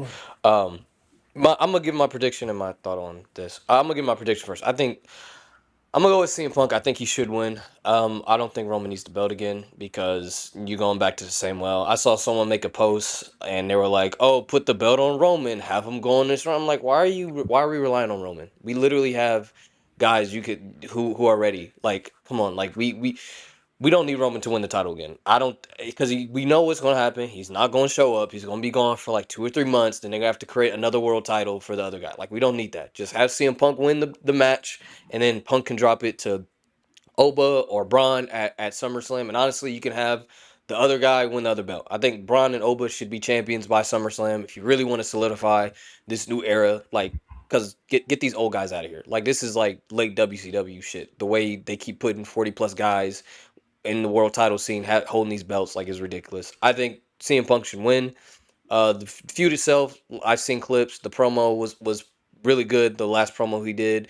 The whole year old stuff's fucking stupid. But when they cook in this feud, they cook. But when they don't cook, it doesn't make any sense. I think the addition of the Usos was going back to the bloodline well. It's a little too much. I don't think we needed it. I think if you just kept it Punk and Roman, it would have made sense. Unless you're going to have another tag team help CM Punk out, I don't see what the point of that really was. But either way, the match should be good. I think the match will be really good. And yeah, that's my thoughts. WrestleMania excitement levels below 0. So I'll be there though. I'll be in the nosebleeds. I'll be in Vegas. I'll have a lot more fun in Vegas, getting fucked up, doing all this shit. I'm gonna gamble for the first time, so I'll be Enjoy there. yourself, bro. Yeah, I'm Yeah, enjoying enjoy myself, yourself, bro. I man. got my last day of work tomorrow before I go on vacation. So Okay. we gonna have a good time, bro. And, Hey, enjoy yourself. Be Hey, safe be out there, safe, bro. have Yeah, be fun, safe, fam. bro. hell yeah, man. We gotta link up. Hell bro. yeah, We bro. gotta link up. I'll see you there, Mo Diddy. All right, bro. If you see Brock throw something, Oh yeah, for sure. I'm gonna stone him. What? I'm gonna stone him, bro. What? Hey, And I'm gonna stone you too, Mo. Appreciate you. What did I do? You know what you Like, did, what bro. did I don't know why you acting. You know what you did, bro. All right, Mo. No, I don't. Go ahead, run through yours. Yeah, like I said, build's been up and down. It's one of those, well, it's kind of, stuck in my head because I've been binging pretty much the Attitude Era. But it's like kind of like the Austin Rock build for X7, where it was weird. Like it had its really strong moments, but it was weird where they threw in Deborah for no reason. But like the hype is still there because it's Austin Rock. And the hype is still there for me because it's Punk and Roman. This match basically been building itself since that CM Punk podcast with Cole Cabana. You know what I'm saying? So the hype is there for me as long as they're not doing something egregious like they're doing on SmackDown. I'm fine. It hasn't been that bad. So, and to with either as long as Roman's there often enough, expect him there every week. But I would like every pay-per-view, but you can't guarantee that. So, I'll lock in Roman. I feel like him losing 3 main events in a row would be kind of strange, but yeah, I'll go with Roman. Him losing 3 main events in a row is fine because he won like 5 main events in a row, Facts. and most of the main events were trash. Like well, I'm not even talking about his tribal chief. I'm talking about his big dog. He won like 4 main events in a row, and all of them were trash. So him losing 3 in a row is perfectly fine. However, I've gone back and forth on this every week. Every week, I'm like, I don't know. The only reason I'm leaning towards Roman is because realistically, whoever wins that title next will benefit more from beating Roman than from beating Punk. Ironically enough, the reason for that is because Punk is there every week. So Punk losing isn't that much of a rare occurrence. Whereas you beating Roman Reigns, especially, we looking at this guy, he's supposed to be next up. When Cody beat Roman Reigns, because think about it, all the people that have beaten Roman Reigns in the past, 4 or 5 years? Jey Uso, and they gave him a world title off of it after that. Now, they fumbled it afterwards. The way they did it was trash, but got a world title out of it. Cody Rhodes, new face of the company. Bronson Reed. They was looking, he was on his way, and they was like, ooh, Braun Breaker's still our plan, though. Let's dial it back. And then he got hurt. But Bronson Reed was looking like the more dominant one out of the two in, like, handling business. And then I can't remember who else pinned Roman Reigns in the past. I think it was just them 3. There might be one more that I can't think of. But everybody who beats Roman Reigns kind of gets more out of it. Seth Rollins beat CM Punk, and it was just okay. Like, it was a great moment, but, when people beat CM Punk, it doesn't feel as big. It just feels like, oh, you got to win over CM Punk. When you beat Roman Reigns, it's like, wow, he beat Roman Reigns. You know what I mean? So that's the only reason I kind of lean towards Roman. I think Punk can win, and I think that'll be good for him. Because we talk about, is Roman Reigns going to lose 3 main events? CM Punk, to this day, still hasn't won a main event. So that's why it's so 50-50. Because I also don't think they're going to make CM Punk lose every main event he's been in. Like, okay, you lost the last year's, I get it. It was a nice little swerve. But I assume the goal was for him to beat Cody in this year's before they had to change plans. So I that's the 50-50. I'm leaning towards Roman today because I'm looking at the future plan, and I think the next star they're going to build will benefit more by building Roman. But it's also, like I said, do I really think CM Punk is going to lose another WrestleMania main event? No. So, man, this feud pissed me off in the sense that the first 2 weeks were so good. And you say you're going to bury me next to my dad. Like Ross said, I got to shoot you. Roman Reigns came back the next week with, you're old. Like, what are we talking about? Roman, like, nah, I'm sorry. I'm just not the biggest Roman guy, so I got to call it like I see it. He didn't care, bro. He did not care. Tom Brady would not miss practice 2 weeks or a week before WrestleMania. That nigga was not there. He was not there last week. What are we talking about? How are you not going to be there to promote WrestleMania? Like, what are you doing? You didn't want to be there, so you brought the Usos in to rehash the bloodline. Like, let's stop it. You brought them in to rehash this because you wanted to be at your yacht. Okay, everybody says, well, he's committed to being a father, committed to being a husband. Well, go do that, motherfucker. I don't got to go be a dad. I don't have a problem with that. But don't come ruin feuds. Like, what are we talking about? You should have took Larry's ashes and dumped them on AJ Lee's head. That's what should have happened. You want to talk about my dad? That's what you want to do? Like, what are we talking about? Like, let's be real. This nigga don't want to show up to work. Stay home. Stay home. Wait, okay, wait. Let's. Can I be a little devil's advocate though? Can I be a little devil's advocate? This nigga said dump my ashes out on AJ. Don't just dump them out. Dump them on her head. On her head. That is wild. But here's the thing, though. Let's be a little devil's advocate. One, why wouldn't you want to be on a yacht? I would too. Oh, come on. Wait, you're Ari Emanuel? Will Ari Emanuel make? No, Mo. Will Ari Emanuel making Pat McAfee and Jelly Roll decisions? I would want to be on a yacht too. I would want to be on a yacht too. You feel me? And then you talk about stay home. He tried. The booking was so bad. They said, Roman, please come save this again. So he's like, I guess because I'm such a generous tribal chief, I guess I'll come make your show interesting again. Because let's be real, Lynn. If Roman Reigns ain't in this WrestleMania build, it's an issue. Look, no, 100%, 100%. Dub said it best when they announced this match. Tickets sold, people were going to Mania. I'm not disagreeing with that. I was hype. Me and Malik came on the pod and said he better break into that man's house. Malik, I know you remember this. We were predicting all kind of theories for what Roman could do because he talked about his dad. I swear to God, the next week I texted in our group when he said, "Oh, you lost me." I just said it with Trick. How you gonna call somebody the gingerbread man and lose? You called him old. So what does that do? You lost to an old man or you beat an old man. It don't fucking matter. And it's crazy because your ass is 6 years younger than CM Punk. So you're old, motherfucker. Hey, 6 years is 6 years is a big difference though. It is a little bit. I was about to say, because 6 years is a senior in high school and a seventh grader in middle school. That's a big difference though. You know when it's a big difference? It's a big difference when you're under the age of 30. When you're 40, them 6 years don't mean shit. No, 6 years is 6 years. That matters. 6 years is 6 years. That matters. Man. That's the difference between a hip replacement. That's the difference between type 1 and type 2. That's a big difference. All right. That's a big difference. Okay, cool. All I'm saying is 6 years. He still about to beat an old man. He about to beat an old man or lose to an old man.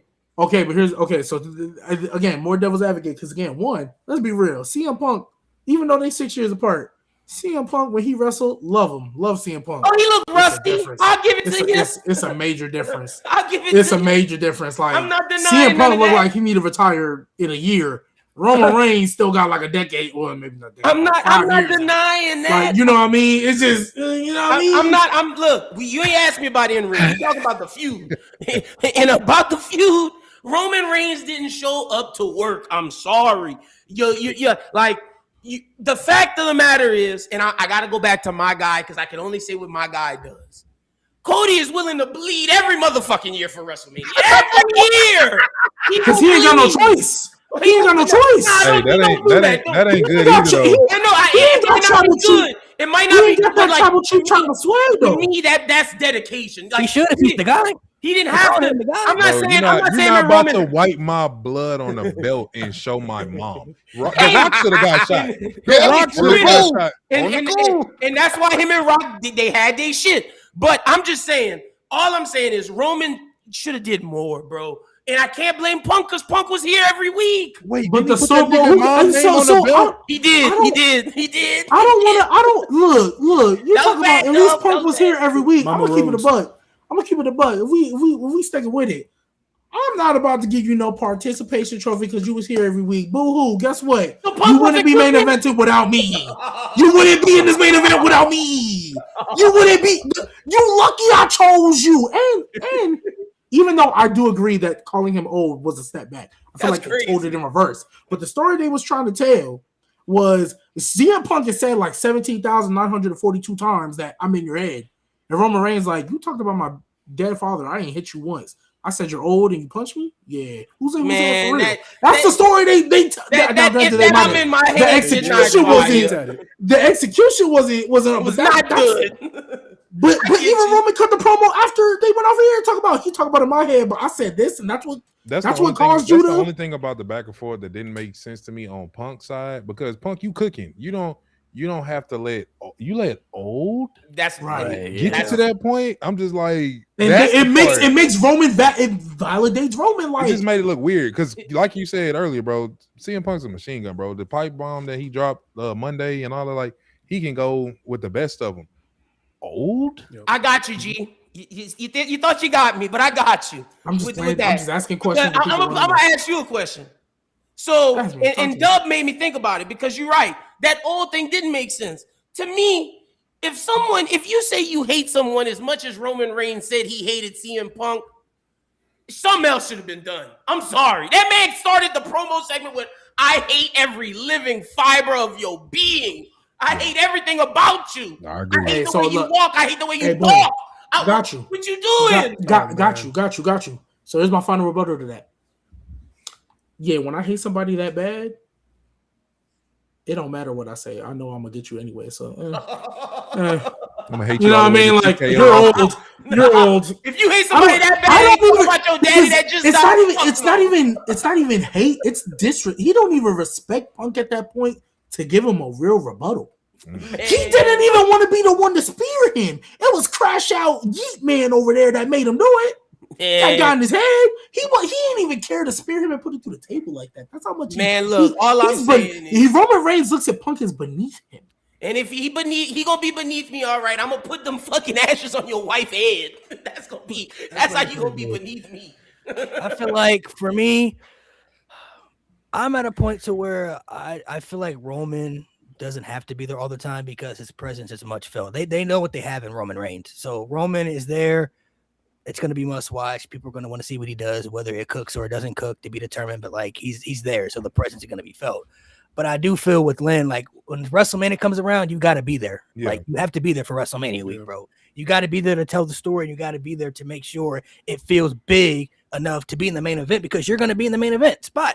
Like your name and presence is one thing, but people want to be invested into the stories. And so you have to make sure both mesh well together. You know, like you have to make sure the hype is good and the star power feels important. You know what I mean? There's a big reason why you look at Cena versus Rock the first time. Like it was big enough to be there, but when it came around WrestleMania time, The Rock was there and they made sure that shit felt like it was WrestleMania worthy to be in the main event. So by the time WrestleMania came around, he was like, yeah, we ready for this. You feel me? Like this where we at right now. Believe Rock even showed up more than Roman did for WrestleMania 40. Like people were saying, is Cody feuding with Rock or is Cody feuding with Roman? You know what? We are literally like, I don't know, bro. It's that whole little WrestleMania 40 build. Oh my god, I think we just missed that, bro. Like the incredible way it was just the way you had Rock grabbing the camera, like, nah, you go off when I say you go off. It was just like, yo, what? This awesome. Nigga said, nah, bro, damn going over. I said you keep the camera rolling. It's just like, and then Cody, of course, getting the ass whooping as usual. I mean, and then when Rock asked Bobby Roode, he said, Bobby Roode, what you gonna do about it? And it didn't laugh at him. The ref had to listen to like all the moments, the bill. Y'all right. I mean, I get it. Like you said too, like Roman don't have to be there all year, but when WrestleMania season, bro, should be a strictly you can't call out type of series, and then especially 2 weeks before we were in Houston, like I'm in there sitting there talking to Ross, like Roman gotta come out, right? Like the way Punk cooking right now, talking about he's not here, and just kind of felt like he was like filling time. I said Roman coming out, he gonna surprise us, bro. Roman here, and for him to never come out, I'm just like. I feel like for making a season, like especially if you're in the main event, like you got to be there all the time. And the only difference between I think Cody and Roman have is that Roman Reigns just doesn't do whatever the company tells him to do. Like he's not just gonna show up and just do some bullshit. Cody Rhodes is like, all right, you know, this is what we're doing. Yeah. He's like the John Cena, the yes man. Like, all right, this is what you're asking of me. I don't agree with it, but I'll do it. Roman Reigns is like. No, I ain't doing that. And that's not a problem. And like that's why I said everybody got it different. And I'll say this to G. And it's not that if Cody said no, I'm sure they'd be like, all right, yeah, but Cody's not. He's not that guy. You know what I mean? Like, didn't he say no to the Pat McAfee stuff? No, he didn't. Well, if he did, I don't think it would have happened. I think Pat said no at first. Pat said no. It wasn't. Yeah, it wasn't Cody. Especially if Cody and Randy both said we ain't doing that shit, they wouldn't happen. Yeah, so I think they both said yeah. But to your point, G, I will say this. If there's nothing for Roman to do creatively, I understand why he's not there. But to me, I just look at it like this. We know what would happen if we heard LeBron James missed practice leading up to the NBA Finals. I'm looking at Roman Reigns like he's LeBron James. Like, bro. You know what would happen? Bro. Okay. Don't do that. It's LeBron. Okay. I'm not letting that slide. Okay. That man breathes. Okay, bro. If LeBron James honestly, LeBron James, the finals, people call it. If LeBron, bro, this is the same man that they made TikTok songs about. If LeBron James didn't come to practice, they'd be like, yeah, he needs his press. Do you not remember 2018 when he carried the whole team? They would bring that up immediately. They wouldn't care. Tom Brady literally was gone from a Super Bowl practice Granted, it was divorce proceedings, but was gone from a Super Bowl practice. Mhm. And nobody cared. You not And remembering nobody Cleveland cared. LeBron? You not remembering Miami LeBron? They would have Bro, got we in the LA now. We in LA. You know what? They didn't. LeBron James They is really didn't make a wrong, LeBron. bro. They did not make a LeBron James TikTok song when he was in Cleveland. They didn't make a LeBron James TikTok song when he was in Miami. They made it when he was in LA. It's 2026. They That's don't not care. fair. Social media They wasn't where don't it is. care. Where it was. They don't care. Yeah, social media. They is would not Raining in LA, care. man. Especially on that's all they do is talk about the nigga, bro. Like Yeah, LeBron talk down Breeze on on him. ESPN, they talk about it, bro. That's what I'm saying. They would not care. They would talk about it, but they would Stephen A. not Smith care. and all them dudes would give him hell. He bro. said he would get the criticism though. He would get That's the what I'm saying. criticism. He'd get the criticism. He would get the Exactly. I criticism. mean, you always gonna have They'd Cody. find a way to make it a GOAT debate conversation. Right, and you're Nigga. always gonna have criticism because they're polarizing figures. I'm not saying there's gonna be none, but the masses would not care. They'd be like, "Oh, LeBron's not Most coming to people practice. wouldn't. Yeah, he deserves it. It's So, LeBron." so, People so wouldn't care. basically, what y'all saying is tomorrow Roman better have Larry's ashes. Roman gotta come back with something. He gotta come back with something. Roman got to tomorrow, say bro. something He tomorrow. got to gotta pull come a back. Jericho in Oh, 2012, bro. Just go off on his It fans. ain't even gotta be like it ain't even gotta be lethal because I don't think he can Yeah, I think we're outmatch- past that. He Yeah. can't outmatch CM Punk on the mic. So Roman Reigns, I think, knows his strengths and weaknesses. Roman Reigns is a very good storytelling mic worker. CM Punk is a savage on the mic. Mhm. Yeah. So CM Punk can be ruthless and he can cut your throat out. That's why him and John Cena mesh well because they both like that. John Cena can be savage, but Punk like, nah, bro, you ain't gonna embarrass me though. Like I can match you with that.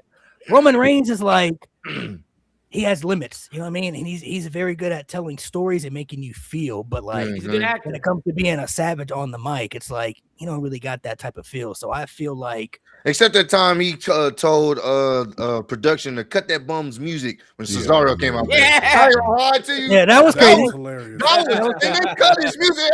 Cut that I would have been fighting a group of people, Roman and all the niggas with the black tees and Yeah, black I feel you. shirts. I would have been fighting a lot of, and then think about it. Austin Theory career ain't been the same since John Cena Yeah. cooked him the way he Oh. did.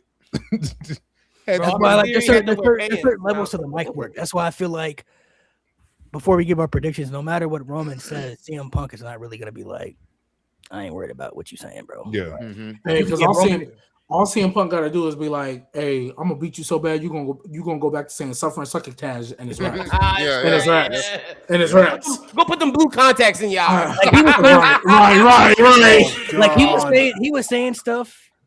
Like Punk was saying stuff in his promo, like he talked about Roman like failing at football, but like that wasn't even true. He had cancer. You feel me? So he had a good Yeah. look. But Oh my like the God. fact that he even said that, people was like they still didn't care. It's like, oh yeah, came from CM Roman, Punk. So Roman like, gotta- he The gonna have to whole swing dog on food AJ thing. Lee or something. so it's gotta be- It's gonna have to- I ain't say it got to connect, but so you to gonna have go around Something. everybody's predictions. Mhm. I'm going to lead towards Roman Reigns because I do feel like even though he may show up part-time here and there, I feel like the company still knows what they have in Roman, and I think they kind of want to level up the world title a little higher. And to go to what G said, I do think whoever beats Roman for the title is just going to have more importance to it, especially if it's going to be a Braun Breaker or Obafemi. Mhm. Those guys beating Roman kind of propels them up a little further if they're trying to take them there. Not saying CM Punk can't do that, but when you beat somebody like Roman now at this stage, it's supposed to mean something. Where CM Punk can lose, and it's just kind of like he's another guy on the roster. So I just kind of feel like, and I also kind of feel, I still feel they want Cody and Roman both to be champions in the company. That's what I still believe. I do got a dip, so I'm gonna go real quick. I appreciate y'all, Ross and Dell, for For pulling sure, through. for sure. man. Shout out everybody in the chat. Like I said, today it's Roman, tomorrow can be Punk, but everything Malik said and what I said earlier, if I feel like the future plan, it would do more for the person who beats Roman. But if Punk wins, then we're probably just gonna run back Seth Rollins and it'll be fun, but like, is that really what we want to see? But y'all be easy, man. I'll call All right, you. bro. G. Kind of the same sentiments. I mean, when you think of Roman Reigns now, he's at that Mount Rushmore of talent. They finally have gotten him to that point where when you think of someone that's incredibly over, whether champion or not, you think of Stone Cold, think of The Rock, think of John Cena, you think of the Undertakers of the world, and you think of Roman Reigns. And if they announce a show that Roman Reigns going to be there, guess what? Tickets are going to move. Not to say that tickets ain't moving because of CM Punk, but more tickets are definitely going to move when Roman is just featured on the show. And I do think with them going, if they do this right with the whole Oba situation, with the whole Braun Breaker, I agree with Malik's point. I think the room for like the ceiling being higher, beating Punk is different than beating Roman. When you beat Punk, that's still a good thing. That's still tough, but it's not gonna be as a bigger like wow factor because you beating Roman Reigns. Roman Reigns, the guy that's always on his yacht. Roman Reigns that had the title for 1,400 or 1,300 days. That Roman Reigns. Okay, you know what? All right, now we have something here. So I think that's the main reason. I just hope that he's there a little bit more often if he does win. But I'm going with Roman Reigns to get the win here because I think for them, they want to really probably establish the world championship, the world title on a higher pedestal as well. Not to say that CM Punk hasn't been doing a good job of what he's been given, but they want to really put that up there. And they want Raw to be like, you know, the flag. I mean, it don't have to try hard to be the flagship show, but they still want to keep that moniker. We got Roman Reigns, the world heavyweight champion, on the show. Now you can cook because now Roman is the champion. Guess what? You can do a Gunther and Roman because Gunther wants that world title back. We've never gotten that. We can do Oba and Roman. We've never gotten that. We can do a Braun Breaker and Roman. See the different levels of new stars and potential matchups because he's the champion now. Not just, oh, I'm beating you for some fucking tennis shoes. No, I'm beating you because I know you're the top of the guy. You're the top guy. And now I want to take that title from you. Because love CM Punk, but we're not trying to see a CM Punk and Gunther again. We already saw it. And that was a great match, but we already saw it. And you still got what the match was supposed to be, which was supposed to be, I think, Roman and Seth. That one-on-one was supposed to most likely happen at this year's WrestleMania. That was the story that they wanted to tell. So guess what? You can cook with that. Now Roman's the champ again. And Seth is now having to chase. There's so many more stories and layers that you can do with Roman being the champion, and that's the only reason why I'm going with it. If it's CM Punk, I'm not tripping, but I just think there's better, fresh matchups you can tell with that. So I'm going with Roman. Yeah, I agree with both of y'all said. I mean, it's the same for me. I do feel like it's time to start building some new stars. Show that the young guys can go ahead and carry the company. So yeah, I do feel like Roman winning makes sense. So that way the next person who beats him just gets that big of a push, and that way they can hold the belt for a while. You create a new face, you can create a new top guy, create new top guys. You bringing all these people up to the main roster, bro. Now start doing something with them, so that way the show doesn't always have to be we need Brock, we need Roman, we need Punk. No, let these other people run it. So yeah, I think Roman should take it. I'm muted. Yeah, Roman's my prediction. And I'm really fine going either way. These are my two favorite guys on the roster anyway. So, and yeah, like I said, if Roman's there more often, I don't really see an issue with him winning it again. I know a lot of people said after the 4-year reign he'd never win again. I always thought he'd win eventually, at least one more run. But especially as a babyface, because he never had that long run as a babyface. But yeah, I'm gonna go with Roman, but I'd be fine either way. I want CM Punk to win, but as a CM Punk fan, but the point y'all made, it makes a bunch of sense. And me being a commentator on the show, I don't want my record of predicting to be wrong. So the fact is, the company loves Roman Reigns, which y'all said is why I'm leaning that way of the future guys he could put over. It makes sense. I can see Roman Reigns winning. That's why I'm gonna pick him.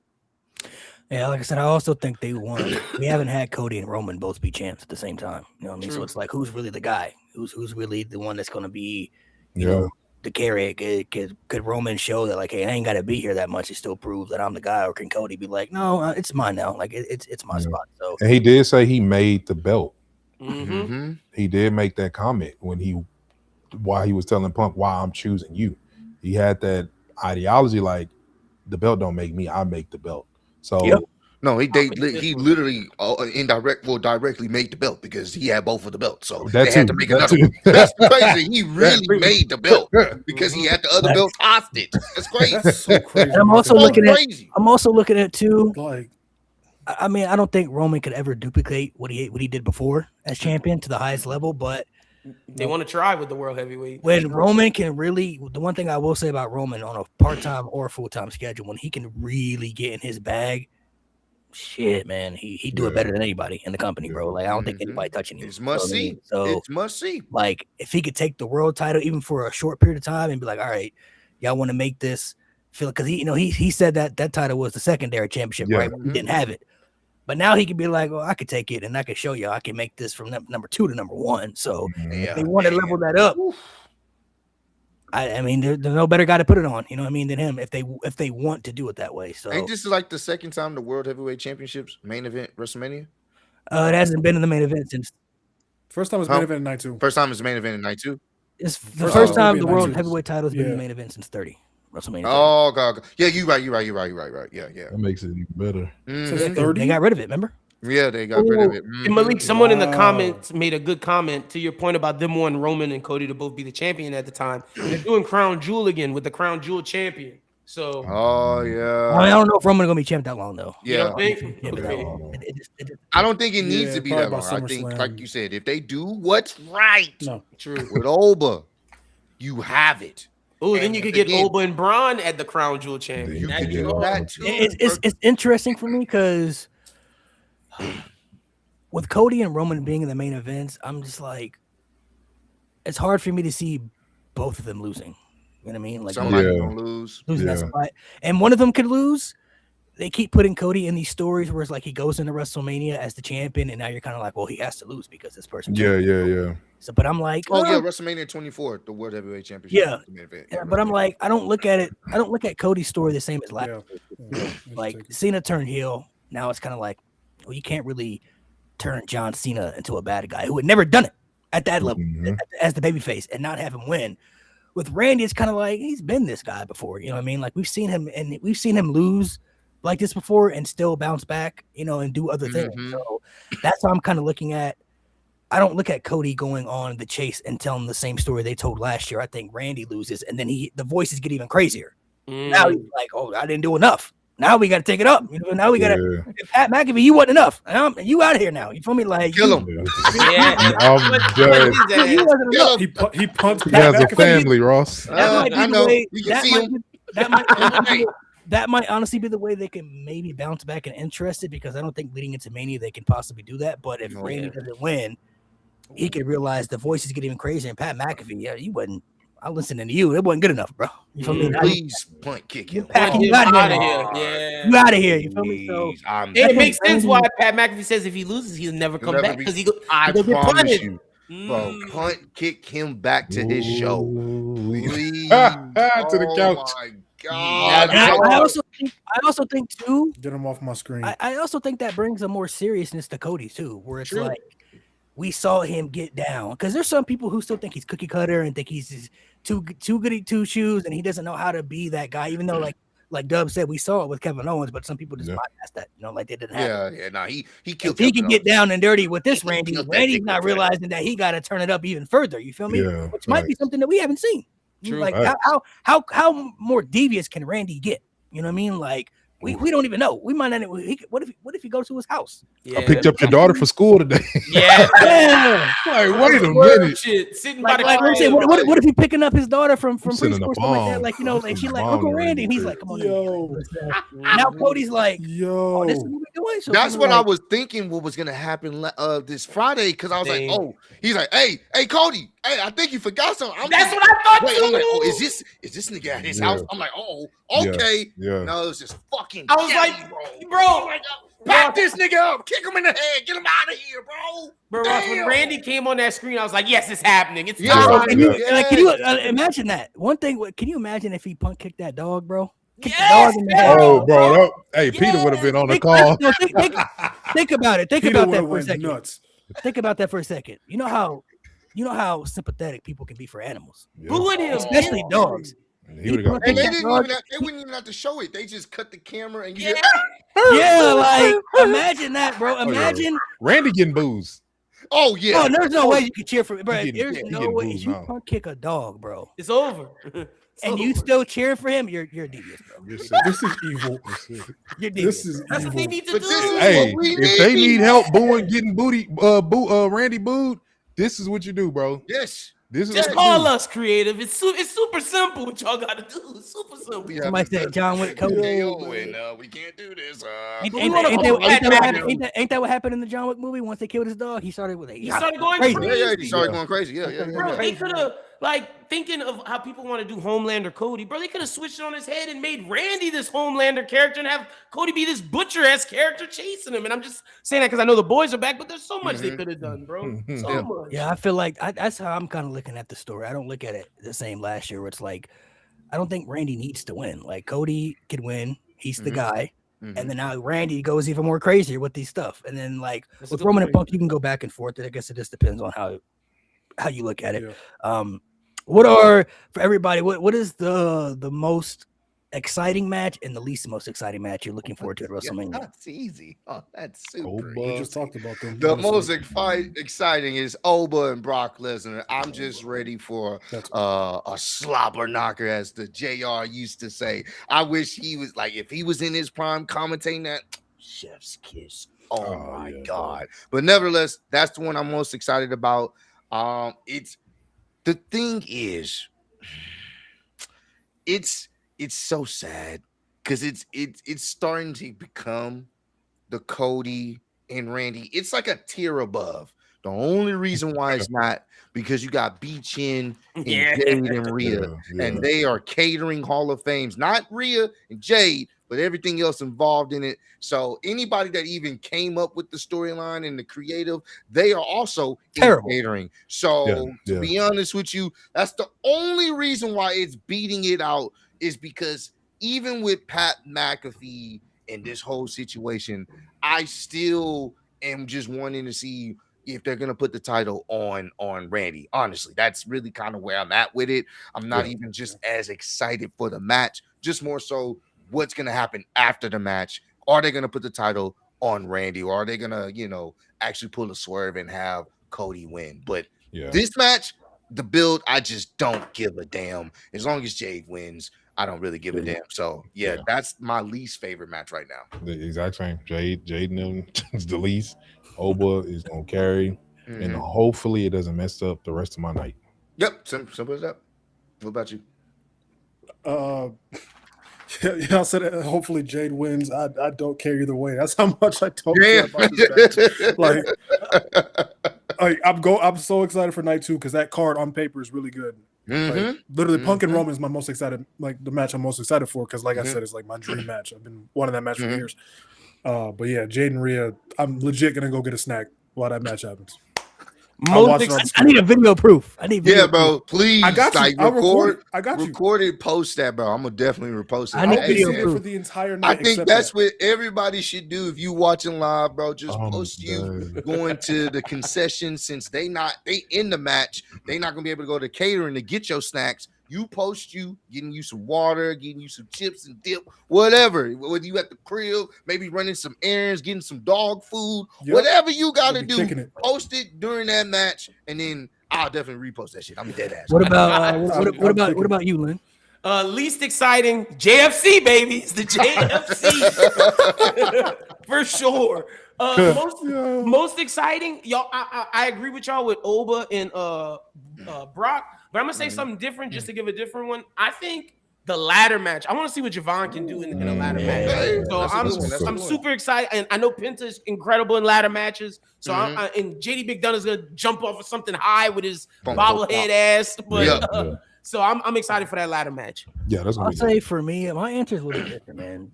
If I'm being honest, the least exciting match for me, I don't really care for that U.S. title match, bro. The fact that Melo's not in there, bro. That's understandable. I get it. Like, that's fair. I was for sure convinced, like, Melo still lost, but like they're still gonna put him in there. They still gonna do it. And then when he said on SmackDown, I'm gonna come back for my title after Mania. That was a shot to the not in it. And then they sent him to Come catering. on, man. Yeah, that was So a shot already to the told him gut. to go to catering, was bro. Just disgusting. that way. I was That like, was nasty. bro. He That was don't. nasty. Nah, bro. He Like, don't I'm not deserve to be saying no I know catering, Trick bro. and Sammy can still have a good match, but it doesn't Yeah. interest me, bro. I'm not I get it. interested in it. That's fair. I don't care too much. We're for probably gonna get a double turn if we're being honest. I Yeah, can see them definitely like are. doing Yeah. a fucking it. And double I turn. maybe they do a double Which turn, is but trash like, to me because even Trick's if they do the double turn, like if they do the double turn and Sammy wins, and it's just like, Yeah, that's worse. That's Yeah, Oh, that's way even- worse. come on, man. Like it just. I love. I know. Sami Zayn, but I know. that's- Melo Yeah, I love wouldn't Sammy have. too, but no. I know Carmelo wouldn't have won, but it's like with him not added to that match, I feel He like should that have been would have there. added more pizzazz to the match. I think it would have made the match better too overall. And but you could tell, you can start cooking those stories because Yep. I'm sure there would have been a situation where if you have Trick win, now you can. Well, hey, there was Sammy involved in that. Let's run our one-on-ones. You Yeah. know what I'm saying? Because they have history, and you could have built at least these last 2 weeks, expounding just a little bit of the history that people don't know from NXT, and kind of build up this story that, hey, look, we may have to work together to get rid of this motherfucker right here, Sammy. Yeah. You know what I'm saying? Like, you can do that. There's so many ways they could have did And that. see, that's why I agree with Dub. I wanted Ilya to be in there so he could have took the pin, so Melo had the excuse to be like, Exactly. nah, I want my ones. Like, let's run our feud for real. You at least make Obviously, him safe. Yeah, when facts. Mania comes around, obviously there's going to be people who aren't on the card. They're going to be sacrificed. Like Tiffany ain't got nothing this year. Yep. Yeah, Chelsea Coachella. Green ain't there. Chelsea Yeah, Green ain't there Coachella. this year. EO might miss. You know what I'm saying? Mhm. Like Mello, and like there's just certain people that I feel like that should be on Mania, and I just feel like Mello was a part of a story that made sense for him to be there, and then they purposely left him off. I just don't like it. So did Melo actually miss? Damn. Yeah, He wasn't on Mania last year either. Yeah. he And he missed. Y'all He was was the y'all missed it. bro. Andre the I Giant. know what he I meant. got it. I got it. But Then he he missed. definitely he missed. He said And he it's don't not. miss. He missed again. How you missed Yeah. 2 years in a row, bro? Come on, It's man. not even his fault. It's Melo keep missing. creative. How's they gonna change his name to They Melo? got Keep missing. creatives like Wimby, and right when Melo he shoot, keep he goes missing. tens and just grab Yeah, that shit. Melo keep missing, bro. That's cold. Oh, bro. All right, before we head off here, this is just for Dub and G. Dub and sorry, no, I said G. This is for Dub and Ross only. We do this game on here called Pick Between the Two. So Okay. since Mo and Lynn have done this many times, we'll keep them out of it. This is just between you two. What I'm gonna do I is got to dip, Malik. I appreciate y'all. Nice meeting y'all. All Hey, right, bro. Brody. Ross, All right, Dub. Nice appreciate you, meeting Brody. Dub. man. Y'all take it easy. For sure. All right, likewise. so the game is pretty simple. This will be in the clutch edition, I guess you could call it. Hey. In the clutch edition, pick between the two. You're just gonna tell me what superstar you think is better between the two individuals that I name. It's just gonna be a preference between who you think is better overall. So I just want to see how much y'all have in common and how much y'all don't have in common when it comes to these these picks here. So first one I got up, and I'll let Ross go first, and then Okay. Dub, you can go afterwards. Okay, cool. So pick between the two in the clutch edition. Who is the better superstar overall? Starting off with The Undertaker or Stone Cold Steve Austin? Stone Cold. I mean, you see the belt back there, and I love the Undertaker. You see the belt back there? You see that? You see that? Yeah. It's last Stone. break. I lose my shit. It's Stone Cold, bro. I got in trouble. I had fear over the Undertaker.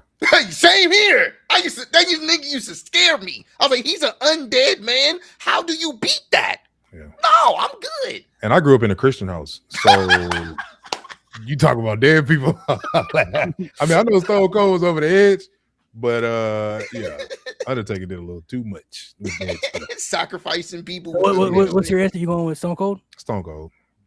Stone Cold. Okay. Give me a hell yeah. Mo, you want to put yours in here real quick? Just to be different. This is like literally neck and neck for me, but I personally go Taker just for the longevity. But peak wise, Stone Cold guy. Okay. Yeah. So wait. What's your answer then? You can't do No, that. Taker. Overall, Okay. Taker. Okay. Okay. He said, what's your answer? All right. So what about this next one? We got Roman Reigns or Randy Orton. Ooh, fuck. Damn it. The thing is, That's not Ran- fair. the thing is, Roman really didn't reach his peak until recently, till like COVID, honestly.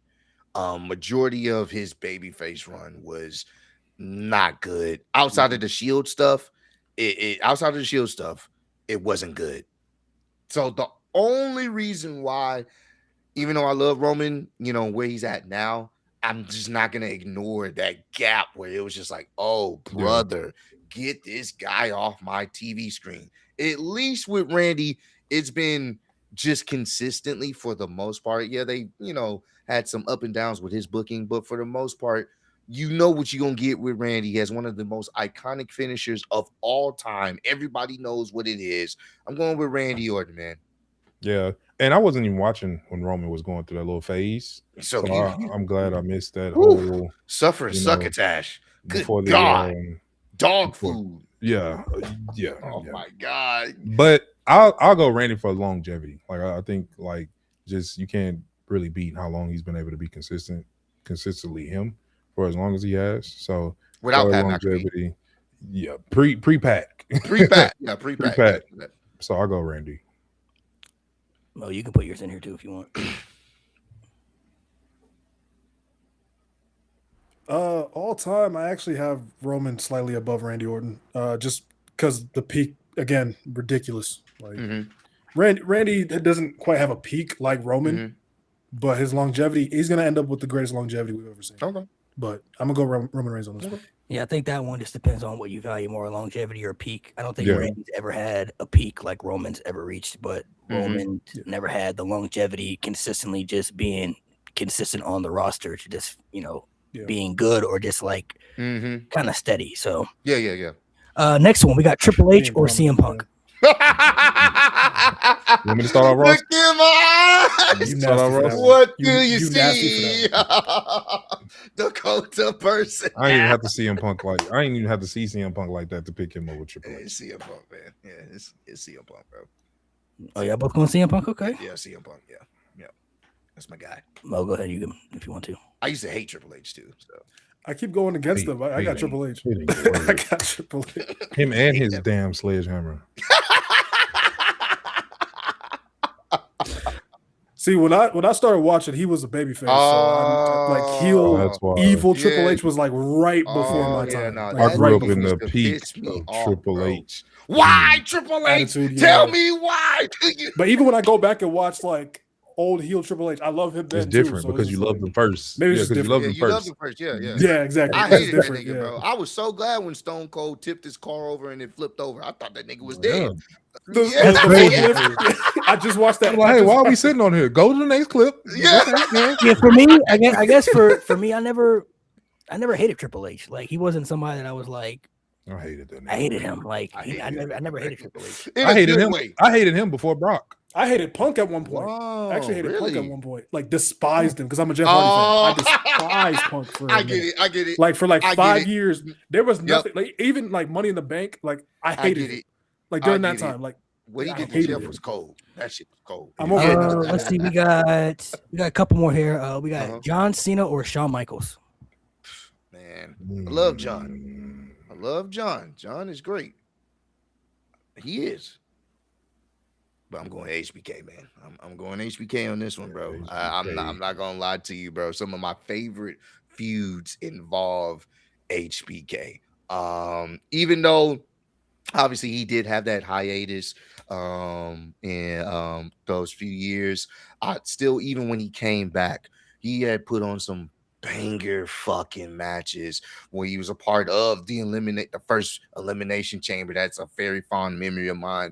The feud he had with Triple H, that blood feud, how intense that shit was. That shit was great. The feud he had with Jericho, with the whole his wife being involved. He should have shot Jericho. I'm just saying. That was great. The feud he was building up with John Cena at WrestleMania 23, and then they ran it back, I think, overseas in the UK, had a classic match. Like, in his later career, he was cooking. And even in his career, he was cooking. He was just a fucking asshole. He was literally an asshole. But, I mean, he's Mr. WrestleMania for a reason. And he is one of the reasons he's a part of one of my favorite WrestleMania matches of all time, HBK, Undertaker, WrestleMania 25. Goosebumps. I get goosebumps just mentioning it. Like that. That's why I'm like, it's HBK all day. We rewatched that too on the Patreon. I go HBK, but it's like I don't know because John Cena put out a goated album too. He did. He did. Like one of the few wrestlers that yeah. could literally. I don't know. I might have that edge to. I don't know. That one's a tough one. I say HBK because of what we grew up on. But to me, John Cena he really had the kid. Like he had people believing. Like, nah, I gotta watch this. And Platinum, yeah. Somebody in the chat said Platinum, and it's crazy. Somebody said Coke or Christ. HBK. That's right. Coke or Christ.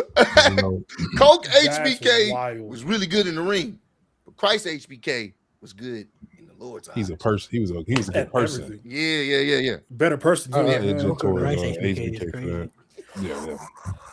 Yeah. Mo, you want to give yours real quick? Yeah, this is one you could really go either way. I'm gonna go Cena again. Like peak is very important to me. What I will say about Shawn, he might be the most consistent wrestler I've ever seen. Like in terms of just quality. Oh yeah. I've never seen a bad Shawn Michaels match. And don't mention Crown Jewel. that don't even Chat. That is a bad match. I mean, I don't know what you're talking about. That was No, AI. that was Michael That was Hickenbottom. AI. That was AI. That was That's AI. Michael I don't Hickenbottom. know what you talking about. let's see. That's What about this yeah. one? We got Seth Rollins or AJ Styles. Whew. Now I'm not gonna sit up here and fake the funk because I didn't watch AJ and TNA. I've only seen like highlights and clips and matches. But I didn't watch it when it initially happened. So I know what AJ has been able to bring to the table in just New Japan, TNA, everywhere that he's been in. So I can only go off of what I most of the time seen, and I was able to see Seth Rollins more than anything else. But I can also understand that AJ Styles, I mean, it's fucking AJ Styles. I honestly think he could still go, honestly. Like, I think he just chose to retire, but I honestly think if he was still at WrestleMania, like still wrestling, he would be able to give us a very good match. It's not often that you see bad AJ style matches. Like, anything I've seen of him has been fucking phenomenal. No pun intended. But I can only go off of what I've seen. So I would have to go Seth because I don't want to be one of those people. Oh yeah, I'm gonna go with everyone else, automatically will go with, but I didn't watch his rise in TNA because I feel like that's a very important thing that needs to be mentioned because he did some great stuff in WWE, and I love how they eventually got behind him, and you could tell like he is the reason. He is one of the bright spots during SmackDown around that time. So I really do appreciate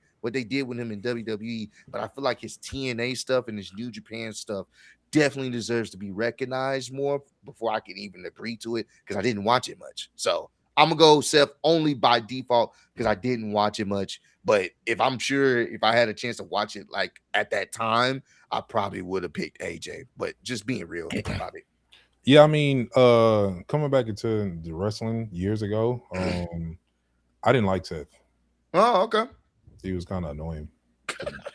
Especially when people, I knew he had won me over when we was at Raw this Monday. Yeah, my dumb ass is in the crowd. You feel me? But because I like AJ's style, like in his charisma and the way he kind of he was cold at wrestling in the ring to me personally, and he was just kind of like one of them dogs. You feel me? But I don't know. This one will probably be pretty much even kill because Seth did kind of grow on me. Especially after him and that Matt Riddle confrontation, like that was like, all right, okay, Seth. Oh yeah, that was pretty good. And I'll probably edge Seth only because AJ already had like that respect value within wrestling around the time when I was watching it. But Seth was really like they was giving him the opportunity to really cook. Like you wasn't really seeing AJ cook as much, especially when he was with like the OC. I mean, he cooked, but they were letting Seth just go like rip it. And some of his feuds, whether you liked him or not, he made you feel away. So I'll edge it towards Seth just based off of that. Okay. We got two more here. This one might be tough. I guess depending on how you feel. Kurt Angle or Chris Jericho? I'm gonna go Kurt Angle. Yeah, I'm gonna go Kurt Angle, man. Even just taking out some of the stuff he did in TNA because I was able to check out some of that stuff, but just seeing you take that out, even though that's a large sample size, because I mean he was cooking in TNA as well. But just off of mostly what I was able to see, I mean, Kurt Angle was always him, bro. Like the dude is legit. I mean, so many great matches, and he was entertaining. It's not too often you can find someone that can go in the ring like he can, like a legit Olympian can wrestle you to the ground and fold you up in multiple ways you didn't even know was possible, but also is funny and comedic and has good comedic timing. I mean, when he wanted to be intense, especially when he was bald and he had that damn mouth guard, you knew somebody's ankle was gonna get snapped. You know what I'm saying? So I mean, me personally, I'm gonna have to go with Kurt Angle. I mean, I think that was just you know, a perfect time for when he came in to WWE and how they utilized him. And even when he went to TNA and started turning it up. So I'm gonna go with Kurt Angle on this one, bro. Yeah, I agree. And then I like Kurt because he actually can do that. Mm-hmm. Like he actually can kick your ass. like no stuff. Like he really tough like that. So peak Angle for sure. But respect to Jericho for sure. Yeah, I mean, for sure. I grew up on them. You feel me? So I didn't really like Kurt Angle at points too when him and The Rock was feuding. Like he had that just like you just wanted to punch him, you know, but he can still kick your behind too. So I don't care if you bigger. Last one to throw out there, Cody Rhodes or Jeff Hardy? Cody Rhodes or Jeff Hardy. Jeff Hardy. Come on, bro. He invited. He been at the cookout. Yeah. What we talking about? The hood know Jeff. Yeah. They just getting who is Cody, but the hood know Jeff. Like Cody married into the cookout. Jeff at the cookout. Yeah. Jeff. Once I seen him doing this when Jagged Edge was out there, I knew it. I knew it. The brother had soul. I'm like, okay, all right, Jeff. All right, bro. You good, bro. You good, bro. Come on, man. Come on down, man. You gotta do one more. You gotta say The Rock versus somebody. Maybe Rock versus Brock. Oh, that's an easy one though. That's too easy. Bro. What type of answer is that? Hulk Hogan or Brock Lesnar? Gotta pick one. All right, y'all. I think my connection going out. I think my connection. Yeah, you wanted another one. You wanted another one. Bro. There you go. See my connection, bro. Ain't no way. Hulkamania or the Beast, man. No way, bro. I am a real American. Fight for hard right. I mean, Man, you know what niggas really do be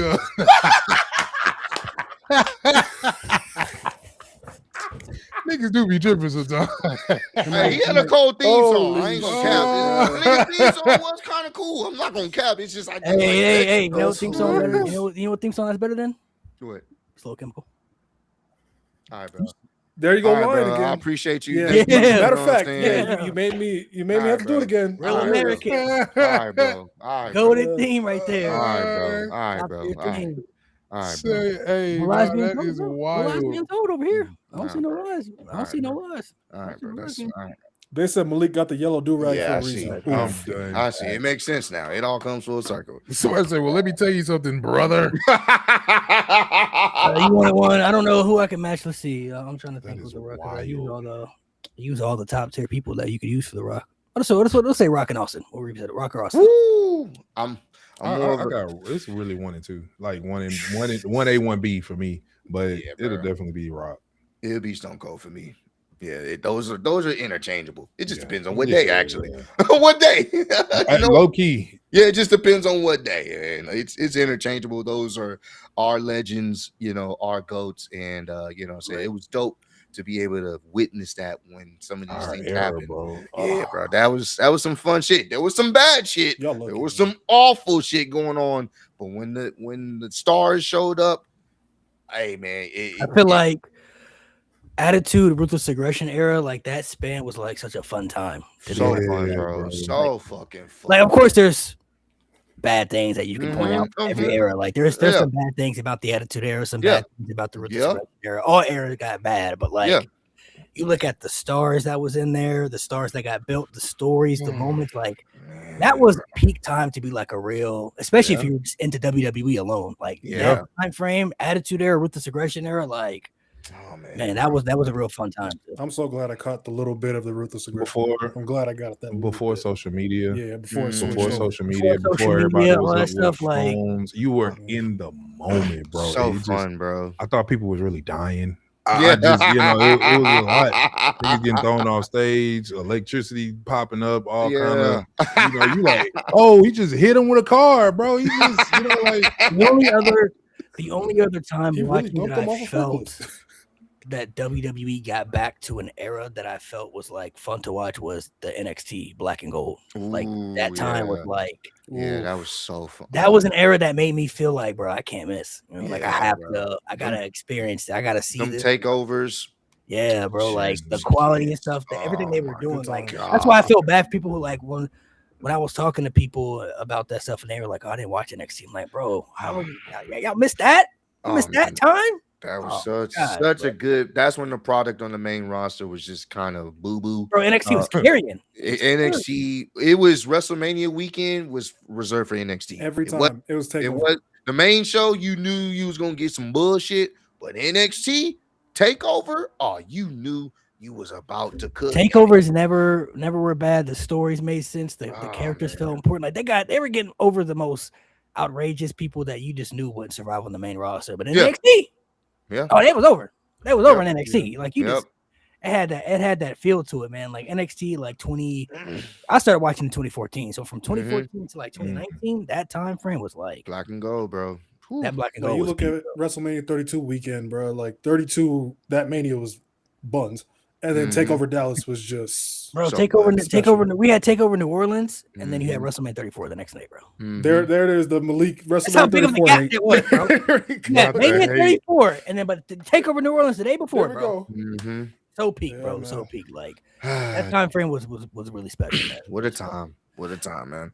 All right, guys, we're gonna go ahead and sign off. Make sure you guys subscribe. We've been on here longer than I wanted to, but Time pass by when you're having fun, man. For sure. had a lot to talk about, man. So appreciate you guys for coming through. In the clutch, make sure you guys subscribe to their stuff. Check out their YouTube's, Twitch. Show some love over there. Make sure you guys subscribe to the No Name Wrestling Podcast, YouTube channel, Twitch, all that stuff to check it out, man. Appreciate you guys for coming through. Much love, man. We had about 600 people in here at one point, man. Hey, that's what's up. That's what's up. That's what's up, man. Much respect, guys. Thank you guys for coming through. We'll be doing a little collab tomorrow. I don't think that'll Yep. I don't know if that is that gonna be live or pre-recorded. Oh no, we're gonna be live. Live. Okay. We'll be live over there tomorrow on their channel. I'll be there. We're gonna pull up. They got some. Listen, bro. I've been seeing some of the stuff y'all been sharing. I've seen and some of the stuff y'all been sharing. I saw one of the clips today, bro. The toenails, that shit was crazy. I said, hold up, bro. What is this going on, man? It was crazy when I was hearing it. I'm like, yeah, hey, I was like, whoa. Dude's doing that. See, and then you got niggas in the comments like, I mean, but if the red dude, the red dude is crazy. Niggas like, man, you crazy, but let me go ahead and get this little fine. No, but hey, squad, make sure y'all go pull up on the homies as well. Y'all see the name of the stream right now on Twitch. So make sure y'all go pull up to the homies, man. bro. Showing some love on YouTube. Support them, bro. It's love, man. Appreciate you guys once again for coming through. Once again, subscribe, show love. Hopefully, WrestleMania. We'll try to keep positive. Fingers crossed. You got to keep a positive mindset going into it. Because WrestleMania, you don't want it to suck. You know what I mean? You want it to be good. So hopefully it'll deliver. Everybody's expectations will be met. Well, you can't please everybody, right? So you can't please everybody, but you can try to do the most basics of the situation. As long as you get the basic right, I don't give a fuck about nothing else. You got it. You good. To sign off here, what is one thing they could do to completely just ruin WrestleMania? It's gonna ruin everything. Brock beat Noble.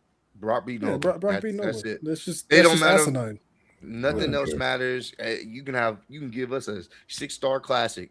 People are still gonna be like, yeah, that was cool, but Brock beat over. So even if Pat McAfee comes out, I don't care, and he helps Randy win, and he's the one holding up the title, like he won the championship, like I'm the champion. Care. That's cool. As long as Brock don't beat him. I know Pat got a punt coming one day. I don't know if Oba ever beat Brock again. So that's the thing. This is the future here. And once you let the fans know that this is not the time, then I don't know what other time would it be. and it's hard to try to get a win back over this motherfucker, bro. So yeah, it's either you get it right the first time, or I hate to say it, I love you, Oba, but you're gonna be getting us some Nigerian food and catering too. And I don't ever want to say that. I don't ever want to say that. So I just had some before we got on stage. I hope and pray Fufu, he get the job done, so he ain't in catering. Be goosey soup and everything, bro. They already ruined Omas, bro. It's one Nigeria. We don't need it. We don't talk about it. They went to the roots now. You done beat up a lot of black people, but if you go to the roots, literally roots, we can't let old servers going too deep into it, man. Yeah, bro, you went into the soil, bro. At this point, bro. Man, hey, let's hope Mania turns out to be good, man. Once again, subscribe, follow all the platforms.